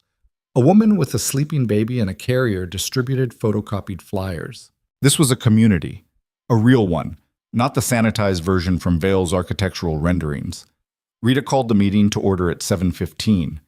"Thanks for coming, especially on Thanksgiving. I know everyone has family waiting, so I'll keep this short." She gestured to Clara. "This is Clara Bennett. Some of you saw the video. She's the chairwoman of the company that funds Vale Development, and she says she wants to help us." Silence. 30 pairs of eyes, all turned toward Clara. Not hostile exactly, but deeply skeptical. Clara stood up, her hands shaking slightly. "I'm not going to pretend I understand what you're going through," she started. "I'm not going to stand here and act like I know what it's like to worry about losing your home. Because I don't. I've never had to worry about money. I've never had to choose between rent and food. I've never had to watch my neighborhood get destroyed by people who saw it as nothing but profit potential." Someone in the back muttered something. A few people nodded. "But I do know what it's like to be treated like you don't matter," Clara continued. "I spent 3 months working minimum wage jobs in companies my money owns. And I learned that the system I inherited, the one my father built, it's designed to extract value from people like you and transfer it to people like me. And I'm tired of it. So what are you going to do?" This from an older man in the front row. "Talk about how bad you feel? We've heard that before." "No." Clara pulled out her phone and opened her email, turning it so everyone could see. "I'm going to show you the letter my company is sending to Vale Development in the morning." She read it aloud. Every word of the audit demand, the funding freeze, the requirement for legitimate assessments, the 48-hour deadline, the consequences if Vale refused. The room stayed quiet when she finished. Then someone started clapping. Slowly at first, then others joined in, and suddenly the whole room was applauding, and Clara felt tears pricking at her eyes. "That's real?" the older man asked. "You're really doing that?" "Yes." "And if he fights back? Then we fight harder." A woman stood up near the back. Maria Santos from the photo in Rita's folder, the one holding a baby while cooking in a too-small kitchen. "My family has lived here for 18 years, she said. Her voice was accented, careful. "We came from El Salvador. This is our home, our children's school is here, our church is here. Everything we built is here." She looked directly at Clara. "If you can save it, we will help you, whatever you need." "I need witnesses," Clara said. The idea was forming even as she spoke. Vale's impact statement says only 85 families will be displaced. We need proof that the real number is over 200. Photos, lease agreements, utility bills, anything that shows people actually live in these buildings. "We can get that," Rita said immediately. "Give us 2 days. I also need people willing to testify if this goes to court, to tell their stories publicly, on record." Hands shot up across the room. At least 15 people, ready to stand up and be counted. Clara felt something crack open in her chest. These people had been fighting alone for so long, and now, maybe, they had someone with the resources to actually make a difference. "There's something else," she added. "Vale will fight back. He'll try to discredit me, discredit all of us. He'll say this is about revenge, that I'm abusing my power, that you're all being manipulated. It's going to get ugly." "Let it get ugly," Rosa called out from the side. "We've been fighting ugly for 2 years. At least now we've got a chance." The meeting shifted after that, becoming more tactical. Rita had maps of the neighborhood with all the residential buildings marked. Someone else had copies of all the permits Vale had filed. A young man who worked in IT said he could set up a secure website for collecting evidence. They organized themselves with the efficiency of people who'd been doing this long enough to know what worked. Clara mostly listened, contributing when she could, but recognizing that these people were experts at fighting developers. She was just the one with the money to make it stick. The meeting broke up around 9. People left in small groups, talking quietly, some looking hopeful for the first time in months. Rita walked Clara to her car. "You know this is going to consume your life, right?" Rita leaned against the car door. "Once we start gathering evidence, once this becomes public, you won't be able to walk away." "I know." "And you're still going to do it?" "Yes." Rita nodded slowly. "Then welcome to the fight, Clara Bennett. Try to keep up." Clara drove back to Manhattan with her mind racing. She had 48 hours before the letter went out, 48 hours to prepare for whatever came next. Her phone rang as she crossed the bridge. Ethan Vale's number. She almost didn't answer. Then curiosity won out. "Clara Bennett, we need to talk." His voice was tight, controlled, angry. "I don't think we do. You're making a mistake, a massive, career-ending mistake." "That's your opinion." "It's a fact." She heard him take a breath, forcing calm. "Look, what happened at the restaurant? I was out of line. I apologize. But this vendetta you're pursuing, it's going to hurt a lot of people who don't deserve it." "You mean it'll hurt you?" "It'll hurt the 300 people I employ. It'll hurt the investors who trusted me. It'll hurt the 243 families you plan to displace with falsified environmental reports." Clara cut him off. "I've seen the documents, Ethan. I know what you did." Silence on the other end. Then, "Those reports were prepared by licensed consultants. Licensed consultants you paid to lie." "That's slander. That's the truth. And in 48 hours, it'll be public record." Clara pulled into her building's garage. "Was there anything else?" "Yes." His voice changed, became colder. "I want you to understand something. I've built my company over 8 years. I've created thousands of jobs, revitalized neighborhoods, generated billions in economic growth, and you think you can destroy all of that because I hurt your feelings? I think I can stop you from committing fraud. There's a difference." "There's no difference. You're using your inherited money to attack someone who actually earned what they have. You're everything wrong with generational wealth, no real skills, no real accomplishments, just a lucky last name and a grudge." The word stung because part of them was true. Clara had inherited everything. She hadn't built Bennett Holdings. She'd just been born to the right father at the right time. But she'd also spent 3 months in the real world. She'd seen what his revitalization actually meant. "You're right," she said quietly. "I didn't earn my money. It was luck. Pure accident of birth. But that doesn't make what you're doing any less wrong. And it doesn't mean I'm going to stand by and let it happen." "Then you're a fool." "Maybe. But I'm a fool with 42% of your debt, so I guess we'll see who ends up regretting this more." She hung up before he could respond. Her hands were shaking again, from anger, from fear, from the enormousness of what she'd started. Upstairs in her apartment, Clara made tea and sat at her dining room table, surrounded by documents and evidence and the weight of 243 families depending on her. Her phone buzzed, a text from Rita. "Just wanted to say thanks again. My mom hasn't looked this hopeful in months. Don't screw this up." Clara smiled despite herself and typed back, "I'll try not to." Another text, this one from Elizabeth. "Letter is drafted and ready to send. Just say the word." Clara looked at the documents one more time. The falsified reports, the shell companies, the evidence of systematic fraud.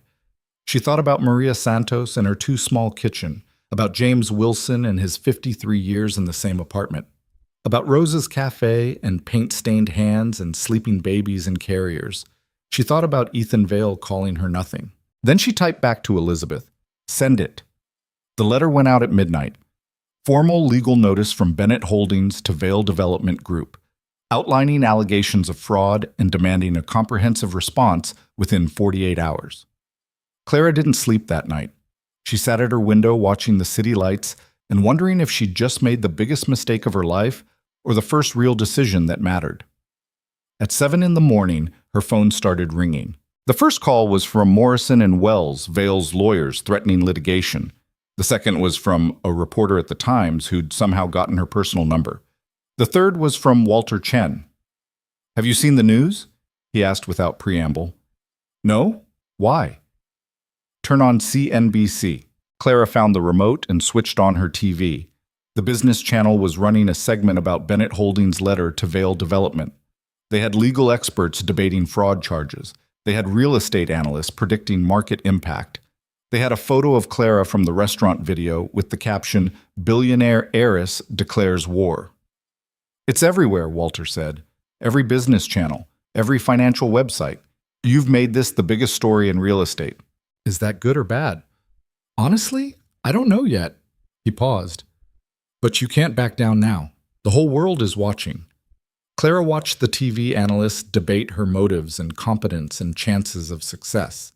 Watched them reduce a fight for people's homes into a personality conflict between two wealthy people. She turned off the TV. "I'm not backing down," she told Walter. "Whatever happens, I'm seeing this through." "Good, because Vail's going to come at you with everything he has, starting in about 3 hours." "What do you mean?" "He called an emergency press conference for 10 o'clock. He's going to respond publicly, try to get ahead of this story. You should be ready." Clara looked at her reflection in the dark TV screen.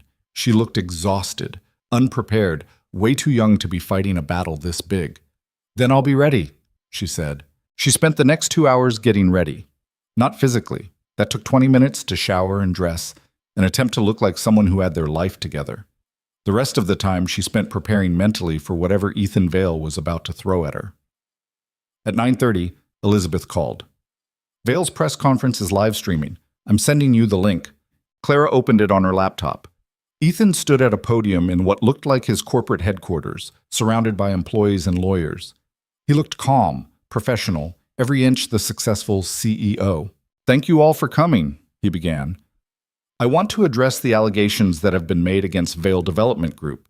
These claims are false, they're malicious, and they're part of a personal vendetta by someone who is abusing her position and her inherited wealth to attack a legitimate business."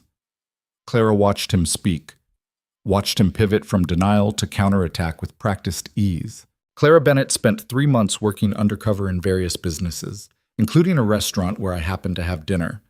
During that dinner, there was an unfortunate incident where I, admittedly, lost my temper. I've since apologized for my behavior that evening, but Ms. Bennett has chosen to use that personal conflict to launch what amounts to a hostile attack on my company, my employees, and my investors. He pulled up documents on a screen behind him.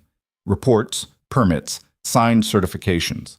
These are the legitimate environmental and community assessments for the Riverside project, prepared by licensed professionals, reviewed by city agencies, approved through proper channels. There is no fraud. There is no conspiracy. There is only a successful development project that will bring jobs and growth to a struggling neighborhood. A reporter shouted a question. "What about the allegations of falsified displacement numbers?" "Those numbers came from preliminary surveys done years ago, before the project scope was finalized. The current impact statement reflects the actual project as it exists today. Any discrepancies are the result of normal project evolution, not fraud." Clara felt ice in her stomach. He was good at this, really good. Taking her evidence and reframing it as misunderstanding, presenting himself as the victim of a wealthy woman's grudge. "I want to be clear," Ethan continued. "I welcome any legitimate audit of my business practices. I have nothing to hide, but I will not allow Bennett Holdings to abuse their position as lenders to interfere with legal projects that will benefit thousands of people. If they continue down this path, we will pursue every legal remedy available to us." He took a few more questions, answered them all smoothly, and ended the conference looking like a reasonable man defending himself against unreasonable accusations. Clara closed her laptop and sat in silence. Her phone rang immediately. "Rita, please tell me you saw that." "I saw it. He's lying. Everything he said about the numbers, about the surveys, it's all lies." Rita's voice was tight with fury. "We have to respond. We have to tell people the truth." "We will," Clara said, "but not yet.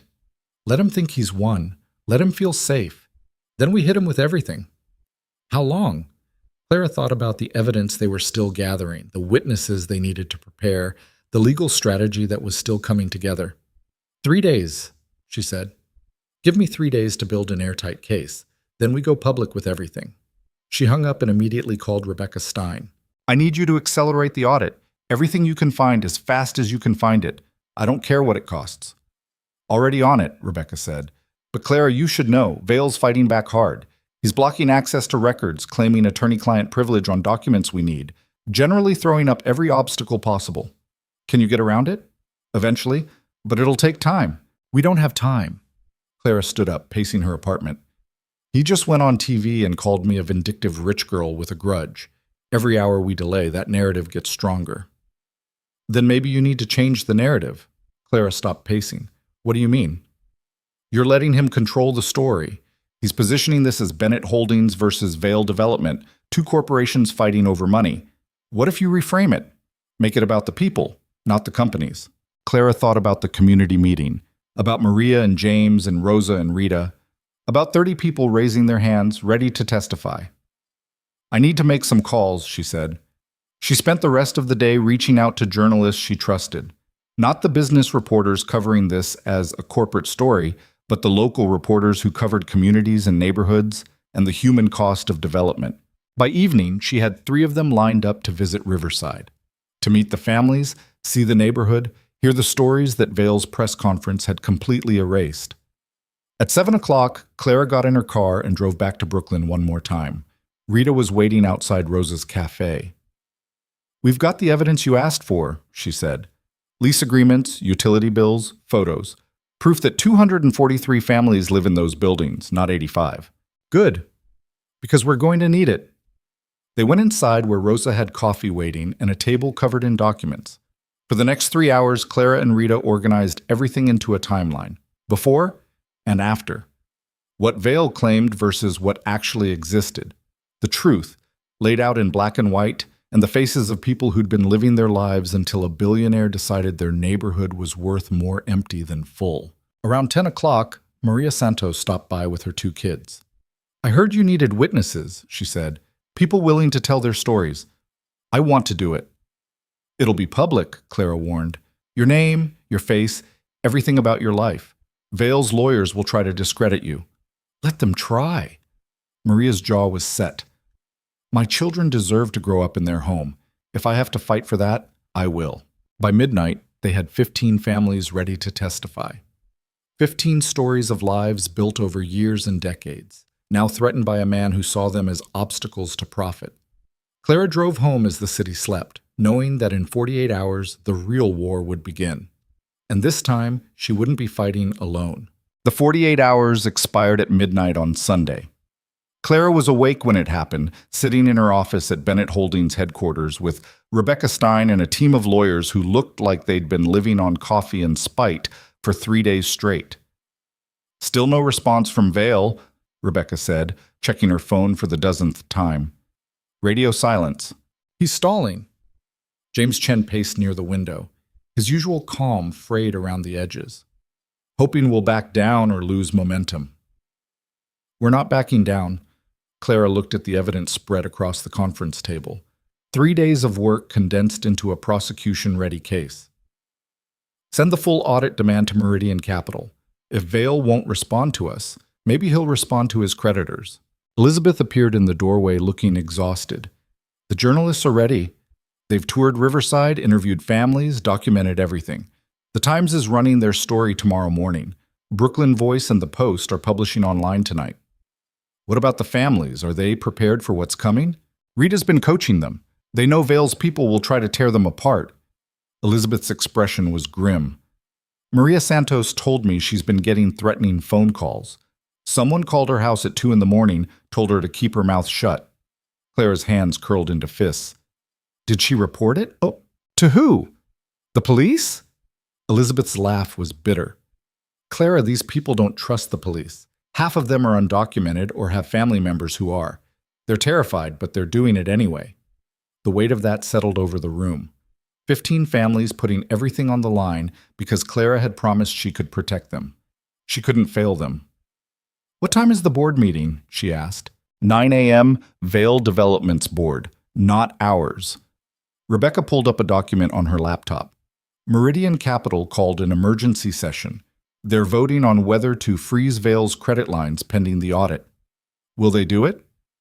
If they want to avoid criminal liability for funding fraud? Yes. Rebecca's smile was sharp. I sent them our evidence, all of it. They're scared, Clara. Really scared. Clara's phone buzzed. A text from Rita. News vans showed up in Riverside an hour ago. Everyone's nervous but ready. Don't let us down. She typed back, I won't. At 3 in the morning, the first article went live. Brooklyn Voice led with a photo of Maria Santos standing in front of her building, her children on either side of her. Riverside families fight back. The real cost of luxury development. Clara read it twice, her throat tight. The journalist had done exactly what she'd hoped. Made it personal, made it real, made it impossible to dismiss as just another corporate fight. By 6 a.m., the Times article was up.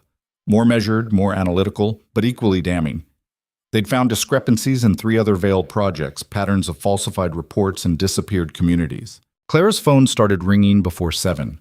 Reporters, investors, people she barely knew wanting statements or explanations, or just to be associated with what was rapidly becoming the biggest real estate scandal in years. She ignored all of them and focused on getting ready. The clothes felt like armor again. Tailored suit, minimal jewelry, hair pulled back severe and professional.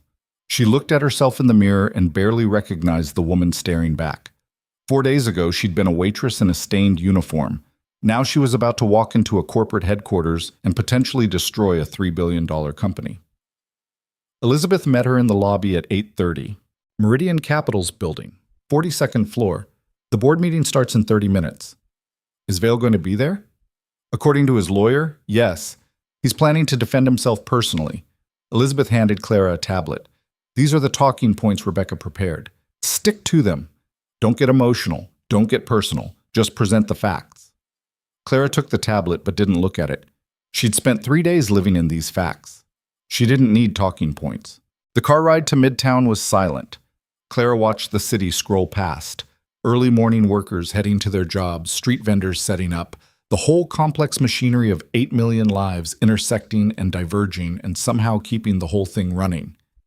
Somewhere in that chaos were the families from Riverside, getting their kids ready for school, making coffee, living their lives while waiting to find out if those lives would be allowed to continue. The Meridian Capital building was glass and steel arrogance, the kind of structure designed to make visitors feel small.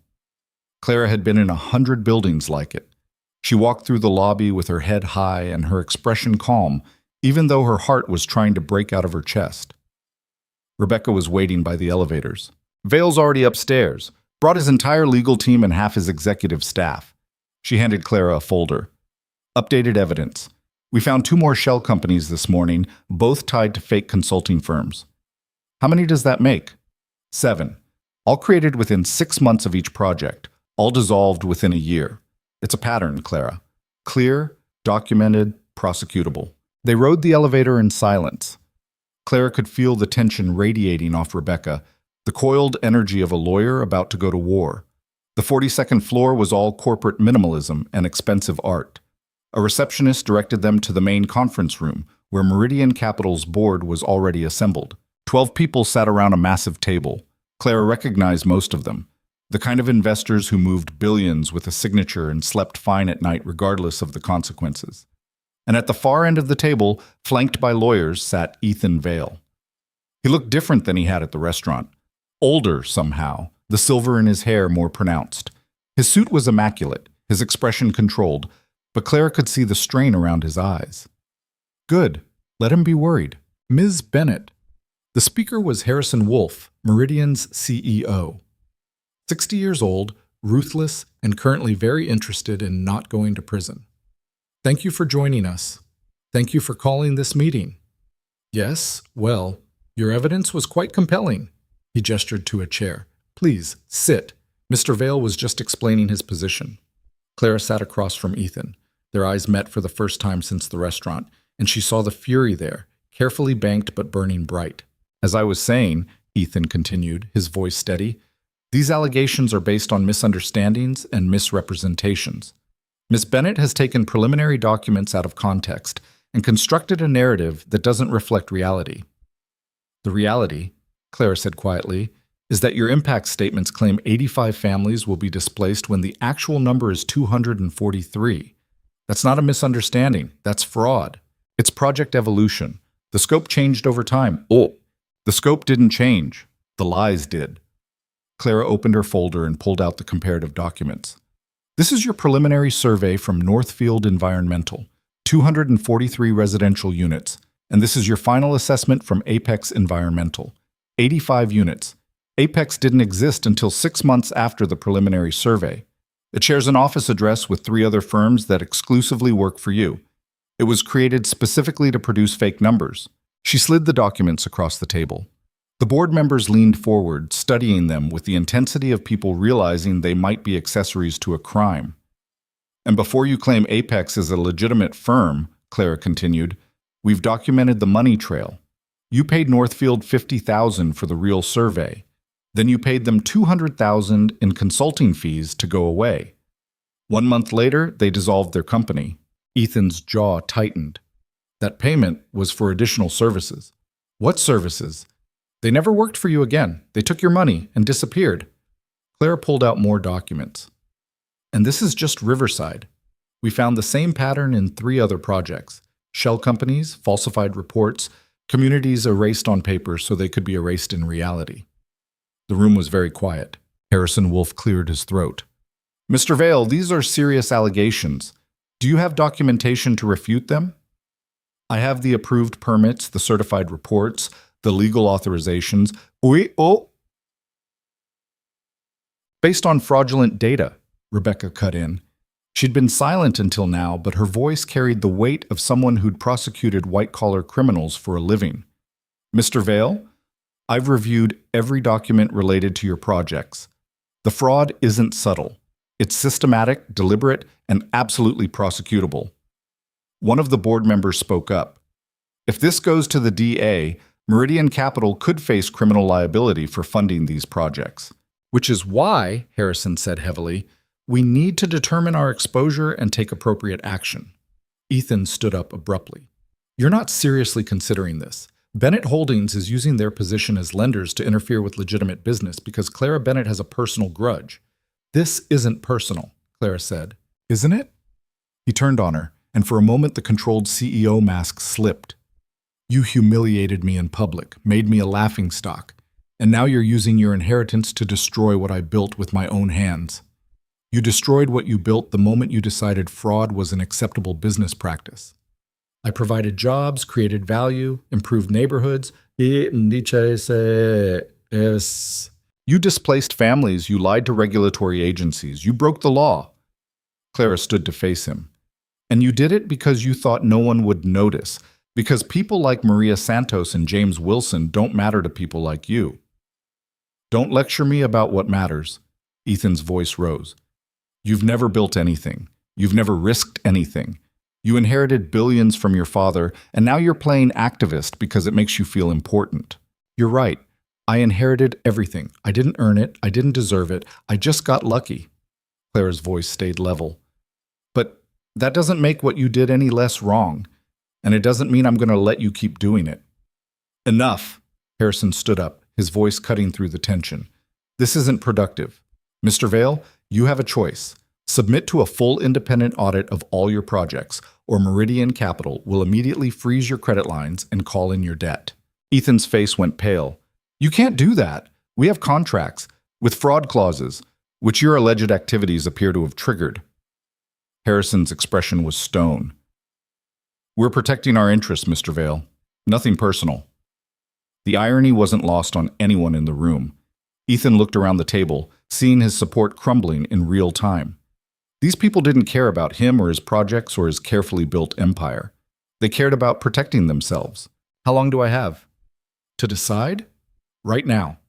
Harrison gestured to the documents. Accept the audit, or we move forward with credit termination.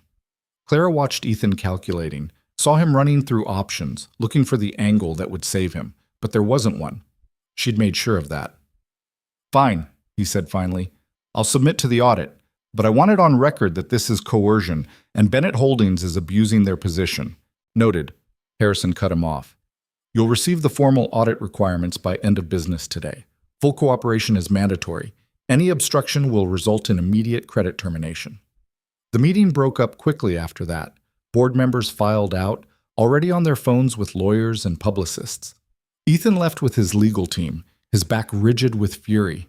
Clara stayed in her seat, suddenly exhausted. Rebecca sat down beside her. You did it. You actually backed him into a corner. It's not over yet. The audit could take months. He'll fight every step. Let him fight. We have enough evidence to bury him regardless of what the audit finds. Rebecca's smile was fierce. Clara, you won. Against a billionaire with unlimited resources and 8 years of momentum. You won. Clara's phone buzzed. A text from Rita. I'm watching the news. They're saying Vale's projects are under investigation. Is it true? Did you really do it? She typed back, It's true. The audit is happening. Rita's response came immediately. Everyone here is crying. My mom is crying. Thank you. Thank you, thank you, thank you. Clara felt her own eyes burning. She'd done it. Actually done it. Not just for herself, not just to prove she could, but for 243 families who deserved to keep their homes. Elizabeth appeared in the doorway. The media wants statements. Vale's team is already spinning this as corporate overreach. Let them spin. Clara stood up, steadier now. Schedule a press conference for this afternoon. I'll make a statement then. The press conference was held in Bennett Holdings' main lobby, cameras and reporters packed in so tight Clara could barely see the back of the room. She stood at a podium with the company logo behind her, Rebecca on one side and Walter Chen on the other. The questions started before she could make her opening statement. Is this retaliation for what happened at the restaurant? Are you planning a hostile takeover of Vale Development? How do you respond to accusations that you're abusing your position as a lender? Clara waited for silence. When it finally came, she spoke clearly and carefully. 4 days ago, I was working as a waitress at a Manhattan restaurant when a customer treated me with contempt and cruelty. That customer was Ethan Vale. What he didn't know was that I'd been working undercover in companies my family's holdings fund, trying to understand the real impact of our investments. She paused, letting that sink in. What I learned horrified me. I saw people working multiple jobs and still not making rent. I saw corners cut on safety. I saw communities destroyed for profit. And when I looked into Vale Development's projects, I found systematic fraud designed to circumvent environmental and community protection laws. The cameras flashed like lightning. This isn't about revenge. This is about accountability. It's about 243 families in Brooklyn who are going to lose their homes based on falsified reports. It's about every community that Vale Development has displaced while claiming minimal impact. What about Vale's claim that you're misrepresenting the data? A reporter shouted. The data speaks for itself. Preliminary surveys show one number, final assessments show completely different numbers, and the firms that prepared those assessments were created specifically for Vale's projects. That's not misrepresentation. That's fraud. Will you be seeking criminal charges? That's up to the district attorney. We've provided all our evidence to the appropriate authorities. Our concern is ensuring no more communities are destroyed based on lies. She took a few more questions, then stepped away from the podium. The reporters kept shouting, but she was done talking.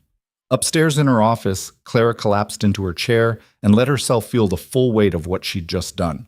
She'd declared war on a billionaire, exposed fraud that could send people to prison, and made herself the most talked about person in New York. And somewhere in Brooklyn, families were crying with relief. Her phone rang. Unknown number, but she answered anyway. This is Clara Bennett. Ms. Bennett.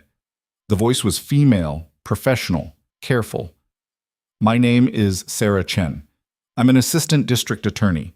I've been reviewing the evidence you provided regarding Vale Development Group. Clara sat up straighter. And I'd like to schedule a meeting, tomorrow if possible. We're very interested in what you've uncovered. I'll be there. She hung up and allowed herself a small smile. The DA was interested. That meant this was moving beyond corporate disputes into actual criminal investigation territory. Her phone buzzed again. This time it was a call from a number she recognized, Ethan Vale's personal cell. She almost didn't answer. Then curiosity won out. What do you want? To talk. His voice was different now, quieter, less controlled. Off the record, just you and me. I don't think that's a good idea. Please. The word sounded like it cost him. One conversation, 30 minutes. Name the place. Clara thought about saying no, thought about hanging up and letting the lawyers handle everything from here on out. But part of her wanted to hear what he had to say, wanted to look him in the eye one more time now that the power dynamic had completely reversed. Tomorrow, 2 p.m., my office. I'll be there. She hung up and sat in the darkening office, watching the city lights come on below. Tomorrow she'd meet with the DA and potentially send a billionaire to prison. Tomorrow she'd face Ethan Vale and hear whatever he thought could change her mind. But tonight, she allowed herself to feel what she'd been holding back for 4 days. Pride, exhaustion, fear, relief. All of it mixing together into something she couldn't quite name. Her phone buzzed one more time, a text from her father's old number. Elizabeth must have sent it from his archived phone. It was a photo from 2 years ago, Clara and her father at the office, celebrating some deal she couldn't even remember now. He was smiling, proud, his arm around her shoulders. She stared at that photo for a long time. Walter had been right. Her father would have hated what she was doing. He'd built Bennett Holdings on efficiency and profit margins, on maximizing returns regardless of human cost. He would have seen her investigation as sentimental weakness, but he was gone, and the company was hers now. And she was going to run it differently, even if it meant tearing apart everything he'd built. Clara texted Elizabeth back.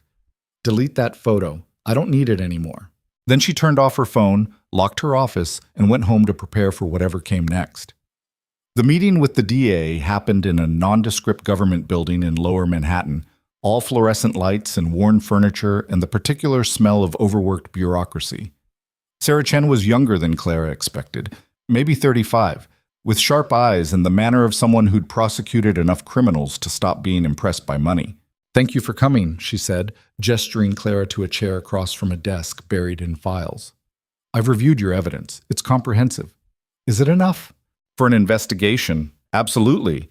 For an indictment?" Sarah pulled out a legal pad covered in notes. "That depends on what we find when we dig deeper. Fraud is notoriously difficult to prosecute in real estate because there's so much room for interpretation. Vale will claim everything was a mistake, a miscommunication, a clerical error. 7 shell companies isn't a clerical error. No, it's not, which is why we're taking this seriously." Sarah leaned forward. "But I need you to understand something. If we pursue this, it's going to get messy. Vale has resources. He'll hire the best defense attorneys. He'll attack our witnesses. He'll make this a media circus. The families from Riverside are ready to testify. Are they ready to have their entire lives examined? Their financial records, their immigration status, their criminal histories if they have any? Because that's what Vale's lawyers will do. They'll find every vulnerability and exploit it." Clara thought about Maria Santos getting threatening phone calls at 2 a.m, about Rita organizing people who'd already been fighting for 2 years, about Rosa crying because someone finally believed them. "They're ready," she said, "and I'll protect them however I can." Sarah nodded slowly. "Then we'll move forward. But Clara, can I call you Clara?" "Please." "Clara, this is going to change your life. You're already public, but this will make it permanent. Every decision you've ever made, every mistake, every relationship, all of it will be examined. Are you ready for that?" Clara thought about the restaurant video with 9 million views, about working as a waitress while running a billion-dollar company, about the look on Ethan Vale's face when she'd revealed who she really was. "I'm ready." The meeting with Ethan happened 3 hours later in her office at Bennett Holdings. She'd considered meeting somewhere neutral but decided she wanted the home field advantage. He arrived exactly at 2, alone despite her expectation of lawyers and handlers. He looked tired, Clara realized, the strain of the past 4 days showing in lines around his eyes and mouth. "Thank you for seeing me," he said. Clara gestured to a chair. "You have 30 minutes. He sat, and for a moment they just looked at each other. Billionaire to billionaire. The man who'd called her nothing, and the woman who'd proven him catastrophically wrong. "I owe you an apology," Ethan said finally.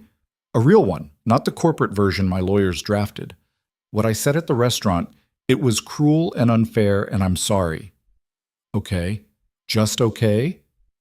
What do you want me to say? That I forgive you? That it's all fine?" Clara leaned back in her chair. "You humiliated me in front of a room full of people because you could. Because I was powerless and you weren't. An apology doesn't change that." "I know." He ran a hand through his hair, disheveling the perfect styling. "I was having a terrible day. My daughter had been sick, I'd been up all night, I had this huge deal riding on the dinner meeting, and everything felt like it was falling apart. And then you spilled the wine, and I just... I took it out on you, which was wrong, completely wrong. You have a daughter? Emma. She's 6. His expression softened. My wife died 3 years ago. Cancer. Since then, it's been just the two of us. Clara felt something shift in her chest. Not sympathy exactly, but a recognition of complexity. Ethan Vale wasn't just a villain in a simple story. He was a person. Flawed, grieving, making terrible choices for complicated reasons. But that didn't excuse what he'd done. I'm sorry about your wife, she said. But that doesn't change the fraud. I know. He met her eyes. Clara, I'm not here to ask you to drop the investigation. I know you won't. And honestly, maybe you shouldn't. But I want you to understand something. Those projects, the development work, I genuinely believed I was improving neighborhoods, bringing investment, creating jobs, making things better. By displacing hundreds of families, by creating new opportunities, by turning struggling neighborhoods into thriving ones. He leaned forward. You've never built anything, Clara. You don't know what it's like to see potential where everyone else sees decay, to have a vision and fight to make it real despite everyone trying to stop you. You're right, I've never built anything. Clara's voice stayed level. But I've spent 3 months seeing what your building actually does to people. The home health aide who'll lose her apartment, the elderly man who's lived in the same place for 50 years, the small businesses that survived every other crisis but won't survive you. There's always collateral damage in progress. They're not collateral damage, they're people. Clara stood up, suddenly angry. And you knew you were lying about them. You didn't accidentally miscount families. You deliberately created fake assessments to hide the truth. Ethan was quiet for a long moment. You want to know the real truth? He said finally. The numbers were political. The city would never have approved the project if they knew the real displacement numbers. So I found a way around it. Were the reports technically fraudulent? Yes. But the project itself is solid. It's good for the neighborhood, good for the city, good for everyone in the long run. Except the people you're kicking out. Except them, he admitted. But Clara, this is how the world works. Every major development displaces someone. Every improvement has costs. You can't build anything new without destroying something old. Maybe that's true. Clara walked to her window, looking down at the city. But you still have to follow the law. You still have to be honest about the costs. You don't get to lie just because you think the end justifies the means. And you get to decide that? You who's never struggled for anything, who's never had to make the hard choices? Clara turned to face him. I get to decide what happens with my company's money. And I've decided we're not funding fraud anymore. The audit will proceed. If it finds criminal activity, I'll cooperate fully with the prosecution, and every project Bennett Holdings funds from now on will be held to a new standard. Ethan stood up.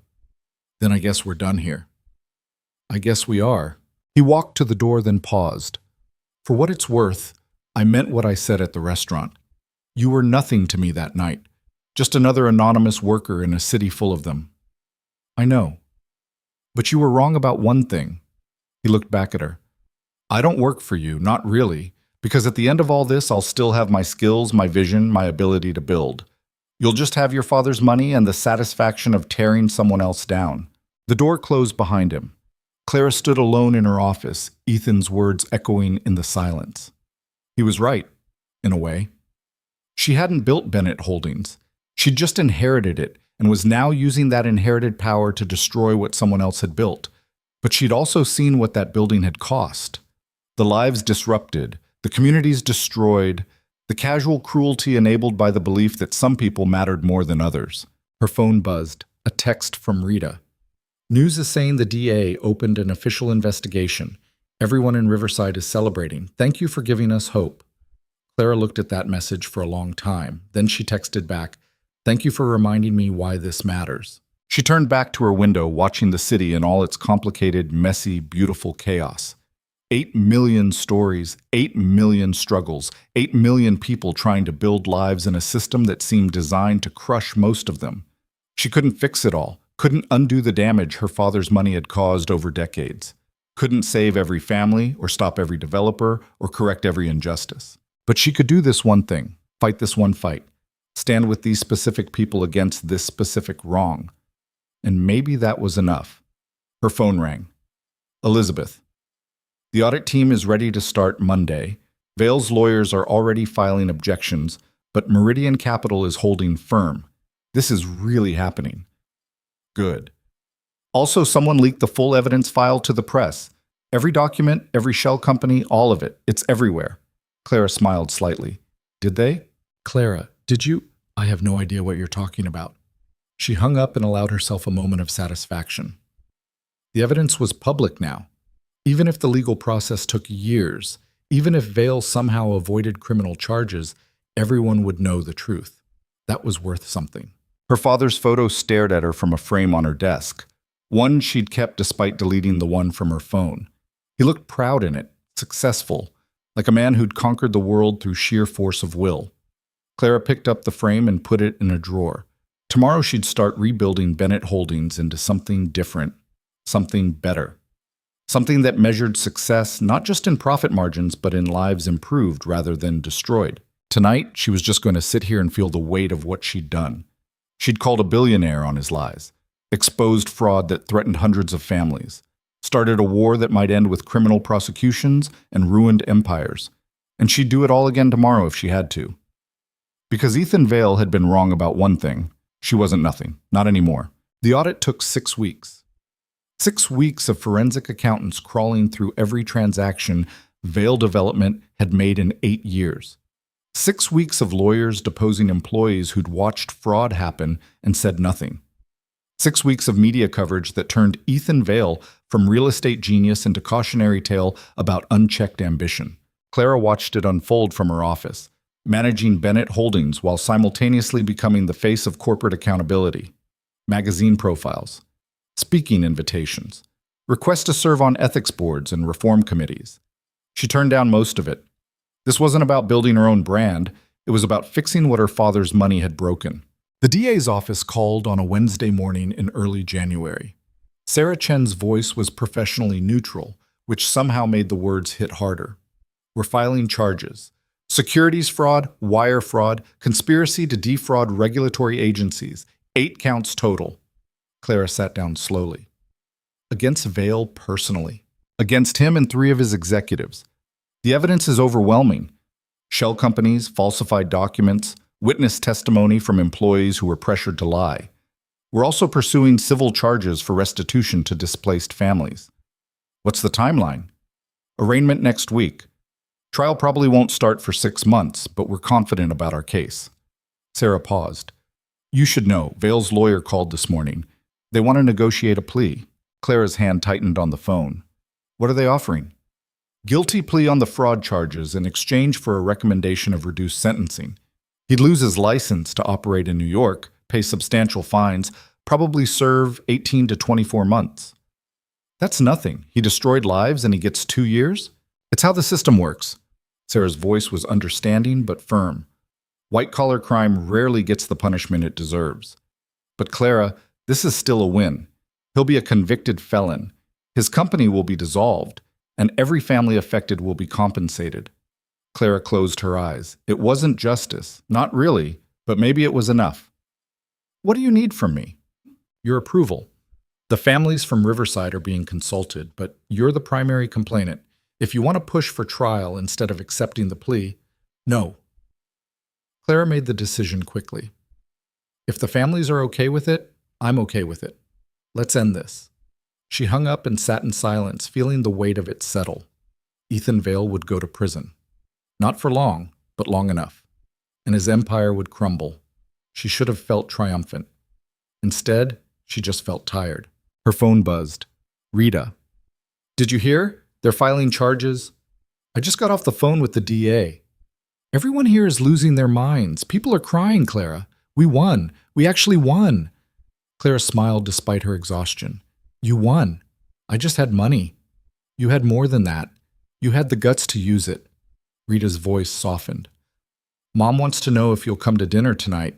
Nothing fancy, just family. She wants to thank you properly.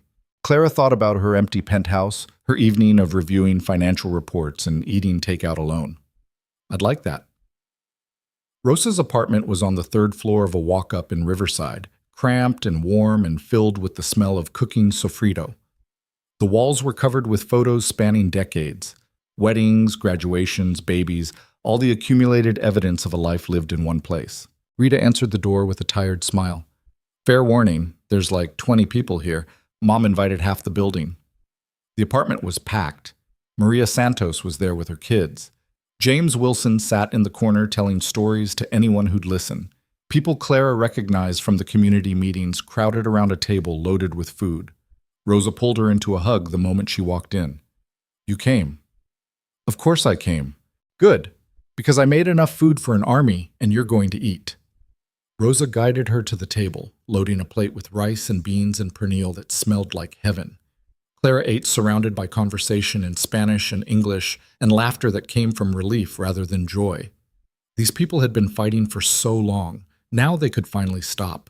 After dinner, Rita pulled her aside onto the fire escape. The November air had turned cold, and below them the neighborhood spread out in all its complicated beauty. Lights in windows, music from somewhere, the distant rumble of the subway. I wanted to show you something. Rita handed her a folder. The new development plan. The real one. Clara opened it and found architectural drawings completely different from Vale's luxury condos. Mixed-income housing, affordable rents, space preserved for existing businesses, community input sessions, environmental protections. This is what we want to build, Rita said. Not instead of development, but development that doesn't destroy what's already here. We've been working with a nonprofit developer. They're interested in partnering with us. How much will it cost? A lot less than Vale's project, but we still need funding. Banks won't touch us without collateral. Rita looked at Clara. I know you've already done so much, but Bennett Holdings will fund it. The decision came easily. Not as an investment, as a grant. Build what the community actually needs. Rita's eyes filled with tears. Seriously?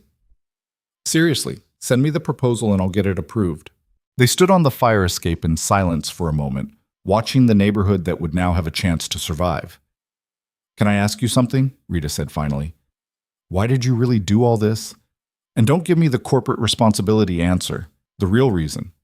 Clara thought about her father, about inherited billions she hadn't earned, about 3 months of being invisible and dismissed and treated like she didn't matter. Because I needed to know if I was worth anything, she said quietly. If I could be more than just my father's daughter spending his money. If I could actually do something that mattered. And did you figure it out? I'm starting to. The plea deal was finalized in February. Ethan Vale stood in a courtroom and admitted to 8 counts of fraud, while his daughter sat in the gallery with her nanny, too young to understand that her father was going to prison. Clara watched from the back row. She'd thought about not coming, letting the lawyers handle it, but she needed to see this through to the end. Vale's sentencing hearing was 3 weeks later. Clara sat through testimony from families he'd displaced, employees he'd pressured, regulators he'd deceived, watched him stand while the judge sentenced him to 22 months in federal prison, 3 years probation, and $4.3 million in fines and restitution. He looked smaller somehow. Diminished. Not the confident billionaire who'd called her nothing, but just a man who'd made terrible choices and would now pay for them.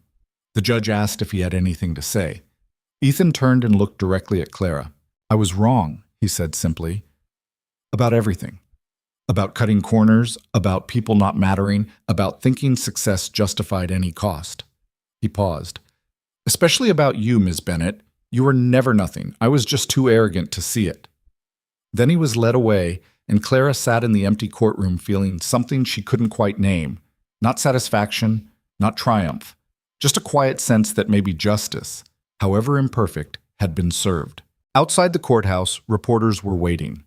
Clara made a brief statement about accountability and reform and the importance of protecting communities, then escaped to her car before they could ask more questions. Her phone rang before she made it back to the office. Walter Chen. I saw the news. How are you holding up? Fine. Tired. Ready for this to be over. It's not over yet. We still have to rebuild. Papers rustled in the background. I've been reviewing our portfolio. There are at least a dozen other projects like Vale's, companies cutting corners, communities at risk.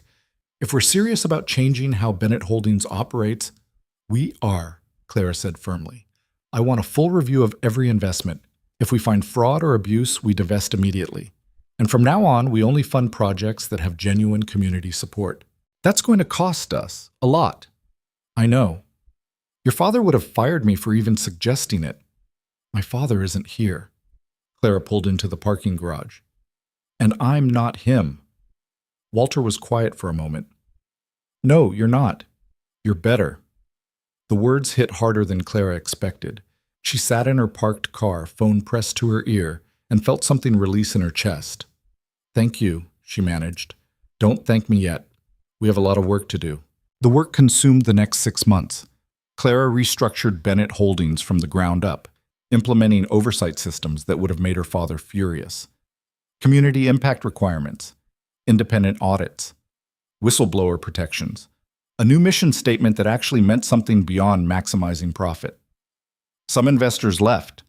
Gordon McBride resigned from the board with a scathing letter about abandoning fiduciary responsibility. 3 major partners pulled their money, but others stayed. Jennifer Park became Clara's strongest ally, helping design new investment criteria. Walter Chen turned into an unlikely mentor, teaching her how to balance principles with practical business reality. New investors joined, attracted by the promise of sustainable, ethical development.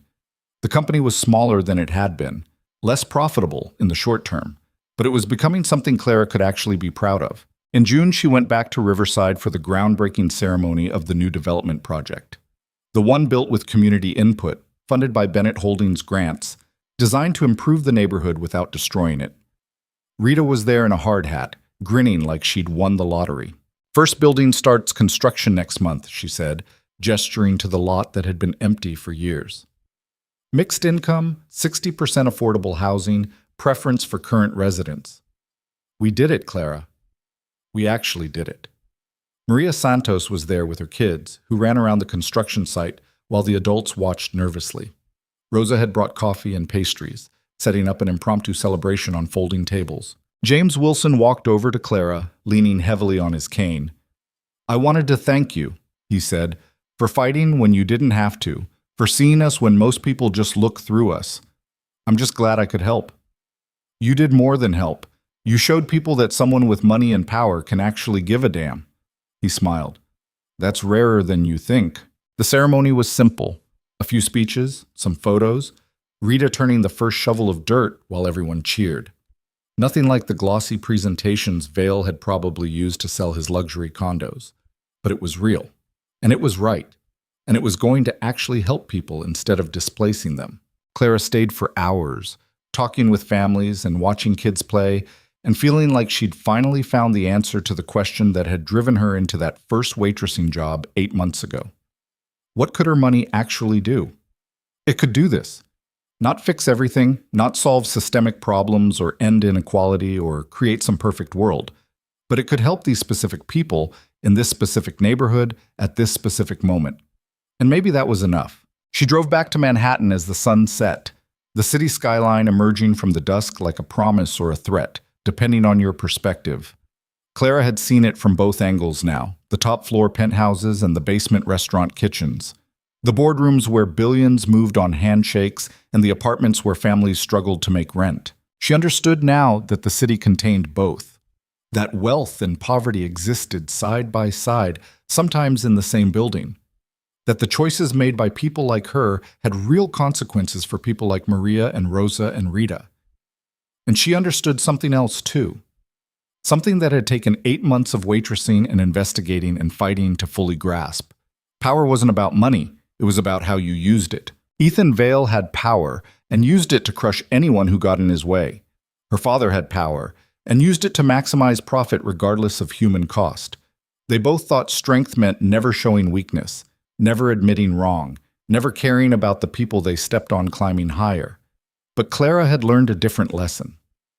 The lesson that came from being called nothing and deciding to prove otherwise. Real strength wasn't about dominance. It was about standing up for people who couldn't stand up for themselves. It was about using privilege to dismantle the systems that created privilege in the first place. It was about recognizing that your worth wasn't measured by your wealth, but by what you did with it.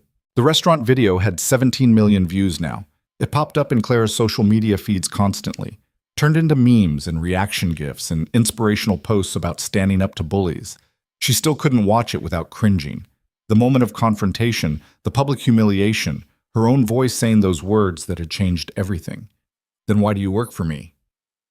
7 words that had destroyed a billionaire's empire and rebuilt her own identity in the process. In September, Clara got a letter from Ethan Vale.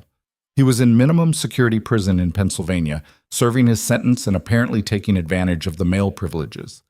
The letter was handwritten, surprisingly thoughtful. "Dear Ms. Bennett," it began, "I've had a lot of time to think since our last conversation. You were right about everything. I convinced myself that progress justified any cost, that people who couldn't afford to live in my developments didn't deserve to stay, that winning was the only thing that mattered. I destroyed communities and called it improvement. I lied to regulators and called it strategy. I treated you like garbage and called it a bad day. The truth is, I'd forgotten how to see people as people instead of obstacles or assets. Somewhere between building my first project and my 50th, I lost track of why I wanted to build in the first place. It wasn't supposed to be about money or power or ego. It was supposed to be about creating something meaningful. I don't expect forgiveness. I don't deserve it. But I wanted you to know that what you did, exposing the fraud, fighting for those families, refusing to back down, it changed more than just my legal status. It reminded me that actions have consequences, that people matter, that being powerful doesn't make you right. My daughter asks about you sometimes. She saw the video, of course. Everyone has. She thinks you're a superhero. I tried to explain that you're just a person who did the right thing, but she insists superheroes are people too. Maybe she's smarter than both of us. Thank you for being brave enough to fight back. And I'm sorry it took losing everything for me to understand why you had to. Ethan Vale." Clara read the letter 3 times, then filed it away in a folder with all the other documents from the case. She didn't respond, didn't know what she'd say even if she wanted to. Some wounds couldn't be healed with apologies. Some damage couldn't be undone. The families Vale had displaced in other projects were still displaced. The communities he'd destroyed were still gone. 22 months in prison didn't bring any of that back. But maybe it was something that he understood now. Maybe that knowledge would prevent the next developer from making the same choices. Or maybe it wouldn't. Maybe the system was too broken, the incentives too misaligned, the gap between rich and poor too vast to bridge with individual acts of conscience. Clara didn't have those answers. She just had her money, her power, and her commitment to use both differently than they'd been used before. In October, Bennett Holdings announced a new initiative, a $100 million fund for community-led development projects. Applications from neighborhoods, nonprofits, and resident organizations would be reviewed by a board that included Rita Morales, Maria Santos, and 5 other community activists from around the city. The announcement made national news. Business journals called it everything from revolutionary to foolish. Conservative investors criticized Clara for abandoning her fiduciary duty. Progressive activists praised her while questioning whether real change could come from billionaire philanthropy. Clara ignored all of it and focused on making the program work. By December, they'd funded 12 projects, a cooperative housing development in the Bronx, small business incubators in Queens, a community land trust in Brooklyn that would protect affordable housing from speculation. None of it was perfect. There were arguments about priorities, disagreements about strategy, inevitable complications of trying to do something good in a system designed for profit. But it was progress. Real, measurable, meaningful progress. Clara was in her office reviewing applications when Elizabeth knocked on the door. "There's someone here to see you. She doesn't have an appointment, but she says it's important." "Who is it?" "She said her name is Emma Vale." Clara's heart stuttered. "Ethan's daughter?" "She's with her grandmother. They've been waiting in the lobby for 20 minutes. Clara thought about saying no. She'd closed the book on Ethan Vale, moved on, focused on building instead of destroying. Seeing his daughter would just open old wounds. But curiosity won out. "Send them up." Emma Vale was small for 6 years old, with her father's dark hair and eyes that seemed too serious for a child. Her grandmother, Ethan's mother, Clara assumed, was elegant and tired-looking, the kind of woman who'd probably been beautiful once and was now just enduring. "Ms. Bennett," the grandmother extended her hand. "Thank you for seeing us. I'm Catherine Vale. This is my granddaughter, Emma." Emma stayed half hidden behind her grandmother's legs, studying Clara with wary intensity. "Please, sit down." Clara gestured to the chairs. "Can I get you anything? Coffee? Water?" "We're fine, thank you." Catherine sat, pulling Emma onto her lap. "I know this is unusual, but Emma has been asking about you for months. Since the video, since the trial, since everything happened, she wanted to meet you." Clara looked at the little girl, seeing Ethan in her features and wondering what it must be like to have your father become a public scandal while you were still learning to read. "Hi, Emma," she said gently. Emma whispered something to her grandmother. "She wants to know if you're really the lady from the restaurant," Catherine translated. "I am." "And you made Daddy go to prison?" The question was direct, without judgment, just a child trying to understand why her life had fallen apart. "Your dad broke the law," Clara said carefully. "He lied to people and hurt families. The judge decided he had to go to prison because of that. I just helped show people the truth. Daddy said he was sorry." "I know, and I think he means it." Emma studied her with those two serious eyes. "Grandma says you're rich, like we used to be before Daddy went away." "I am." "Are you mean?" The question caught Clara off guard. She thought about how to answer, how to explain complexity to a 6-year-old who just wanted simple truths. "Sometimes," she said honestly, "I try not to be, but sometimes I am anyway. Daddy was mean to you." "Yes." "That's why you were mad at him." That's part of it. But mostly I was mad because he was hurting people and not caring about it. Emma nodded slowly, like this made sense to her. Then she slid off her grandmother's lap and walked over to Clara's desk. "Do you have kids?" she asked. "No." "Why not?" "I've been too busy working." "That's what Daddy always said too." Emma picked up a paperweight from Clara's desk, a glass sphere with the Bennett Holdings logo etched into it. "He was always working. Even when he was home, he was working." Catherine stood up quickly. "Emma, don't touch." "It's okay." Clara gestured for her to sit back down. "She's not hurting anything."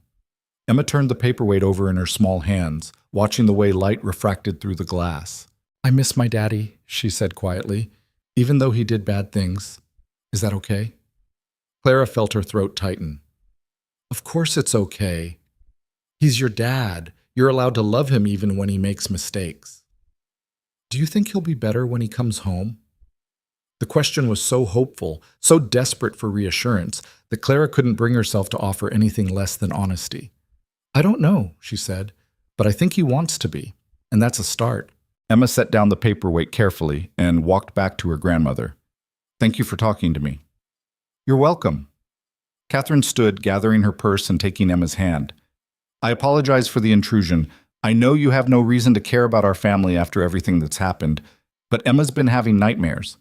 The therapist thought maybe meeting you, seeing that you're a real person and not a villain from her imagination, might help." "I understand." Clara walked them to the door. "And for what it's worth, Mrs. Vale, I never wanted to hurt your family. I just wanted to stop the fraud." "I know." Catherine's smile was sad. "Ethan brought this on himself. We all know that. But Emma shouldn't have to pay for her father's mistakes." They left, and Clara stood in her office doorway watching them walk to the elevator. A little girl and her grandmother, collateral damage in a war between billionaires. Elizabeth appeared beside her. "You okay?" "Yeah, just thinking." "About?" "About how nothing is ever as simple as it seems." Clara turned back to her office. "I destroyed Ethan Vale's life, sent him to prison, dissolved his company, made him a national example of corporate fraud. And I do it again because what he did was wrong and someone had to stop him." "But," Elizabeth prompted, "but he has a daughter who misses him. A mother who's raising that daughter alone now. Employees who lost their jobs when the company folded. Investors who lost money." Clara sat down at her desk. "I didn't set out to hurt any of them, but they got hurt anyway. That's not your fault." "Isn't it? I had other options. I could have forced reforms without going public, could have negotiated quietly instead of starting a media war. Maybe those families would still have their homes and Emma Vale would still have her father. Or maybe Ethan would have kept committing fraud and destroyed even more communities." Elizabeth's voice was firm.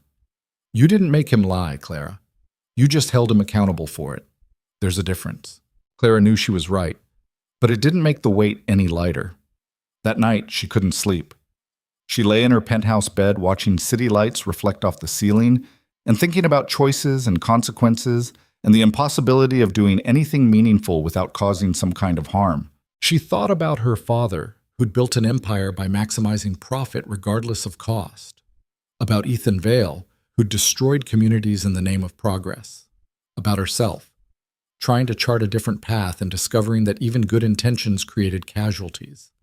There were no clean victories, no perfect solutions, just difficult decisions and imperfect outcomes, and the constant work of trying to do better. Around 2 in the morning, Clara got up and went to her office, pulled out the applications for the Community Development Fund, and started reading through them again. A neighborhood in Harlem wanted to create a co-op that would keep longtime residents from being displaced. A group in Staten Island needed funding for a community center. A coalition in the Bronx was fighting to preserve affordable housing against developer pressure. Each application represented people trying to protect their homes, their communities, their lives. Each one needed money and support and someone willing to fight for them. Clara couldn't save everyone, couldn't fix the system or end inequality or create perfect justice, but she could help these people. Right now, with the resources she had. She started drafting approval memos. By morning, she'd greenlit 5 more projects. $100 million divided among communities that would use it to build something better than what the market would have given them. It wasn't enough. It would never be enough. But it was something. Elizabeth found her still working at 7 a.m., surrounded by coffee cups and application files. Did you sleep at all? At Boricam. No, but I got a lot done. Clara stood up, stretching muscles stiff from sitting too long. I want to expand the community fund. Double it, maybe triple it. However much we can allocate without tanking the company's core operations. That's going to be hundreds of millions. I know. The board will fight you. Let them. Clara's voice was certain. This is what Bennett Holdings is now. Not my father's company, not a vehicle for maximum profit extraction, a tool for actually improving lives. If board members don't like it, they can leave. Elizabeth studied her for a moment. You've changed since the restaurant, since everything with Vale. You're different. How? Harder, but also kinder somehow, like you figured out who you actually are. Clara thought about that. About the woman who'd walked into a restaurant 8 months ago, pretending to be someone powerless so she could understand the truth. About confronting Ethan Vale and starting a war and seeing it through even when it got complicated and messy and hard. I'm still figuring it out, she said, but I'm closer than I was. The board meeting happened the following week. Clara presented her proposal to expand the community fund, laid out the financial projections, and waited for the inevitable pushback. It came immediately. 3 board members argued it was fiscally irresponsible.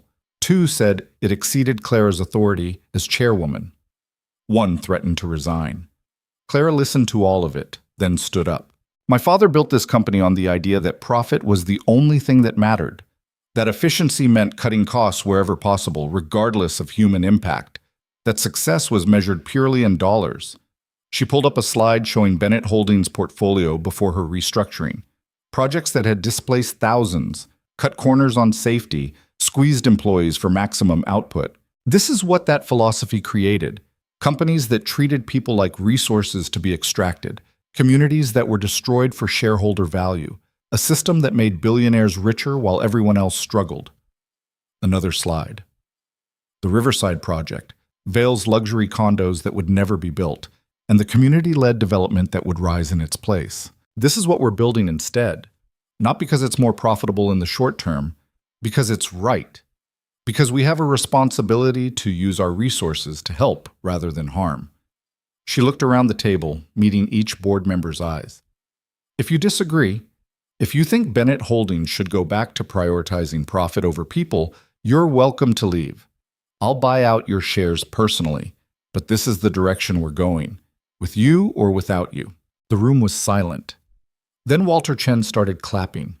Slowly at first, then Jennifer Park joined in, and then others until half the board was applauding and the other half was staring in shock. The vote passed, 8-4, with 2 abstentions. Clara walked out of that meeting feeling like she'd finally become the person she was supposed to be. Not her father's daughter, Not a billionaire playing at activism, but someone actually using power for something beyond accumulation. It wasn't redemption. She'd still inherited everything, still had advantages most people couldn't imagine, still lived in a penthouse, while the families she helped lived in apartments with peeling paint and broken elevators. But it was a start. In March, a year after the restaurant confrontation, Clara went back to Le Bernardier. Not to work, not undercover. Just to eat dinner like a normal customer and see how the place had changed since Marcus Chen had been fired and the entire management team replaced with people who actually cared about their employees. The server who took her order was new, young, nervous. She poured wine without spilling a drop and thanked Clara profusely when she left a generous tip. Clara sat alone at table 7. Not the window table where everything had started, but close enough to see it, and thought about how much had changed in 12 months. Ethan Vale was in prison. His company was dissolved. Riverside was building community-led housing instead of luxury condos. Bennett Holdings was funding projects around the city that would help thousands of families stay in their homes. And Clara had learned something her father never understood. Money wasn't power. Power was choosing what to do with money. Privilege wasn't something to be ashamed of or flaunted. It was a responsibility to be handled carefully, used deliberately, deployed in service of people who didn't have it. And worth, real worth, had nothing to do with net worth. She'd been called nothing by a man who thought money made him superior. She'd spent 3 months being nothing, watching how the world treated people it considered disposable. She'd proven she wasn't nothing by using her privilege to fight for people who had none. But the real lesson wasn't about proving anything to Ethan Vale or her father's ghost or the board members who thought she was naive. It was about proving something to herself, that she could be more than an inheritance, more than lucky genetics and circumstance, more than a billionaire's daughter playing at having purpose. She could be someone who mattered, not because of her money, but because of what she chose to do with it. The server brought her check and Clara paid it, leaving another generous tip. Walked out into the March evening with the city lights reflecting off wet pavement and the sound of traffic and humanity all around her. Somewhere in Brooklyn, Rita was probably still working on the development project, fighting through permits and regulations and all the bureaucratic obstacles that made helping people harder than it should be. Somewhere in Pennsylvania, Ethan Vale was serving his sentence and maybe learning to be better than he'd been. Somewhere in Manhattan, Emma Vale was growing up without her father, carrying scars from his choices that would shape who she became. And somewhere in that same city, in apartments and subway cars and corner stores, were millions of people whose lives intersected with Clara's wealth in ways she'd never fully understand but would keep trying to make better. She couldn't fix it all, but she could fix some of it. She couldn't be perfect, but she could be better. She couldn't change the system alone, but she could use her place in it differently. Clara walked home through the city she'd lived in all her life but only recently started to truly see. She walked past doormen and delivery workers and late-night office cleaners, past the visible and invisible people who made the city function. And she thought about a question she'd asked herself 8 months ago, standing in a restaurant kitchen with her hands red from washing dishes and her feet aching from a double shift. What was her money actually doing? Now she knew. It was doing what she told it to do. For the first time, deliberately and consciously, in service of something beyond accumulation. That was worth more than any inheritance. That was worth everything.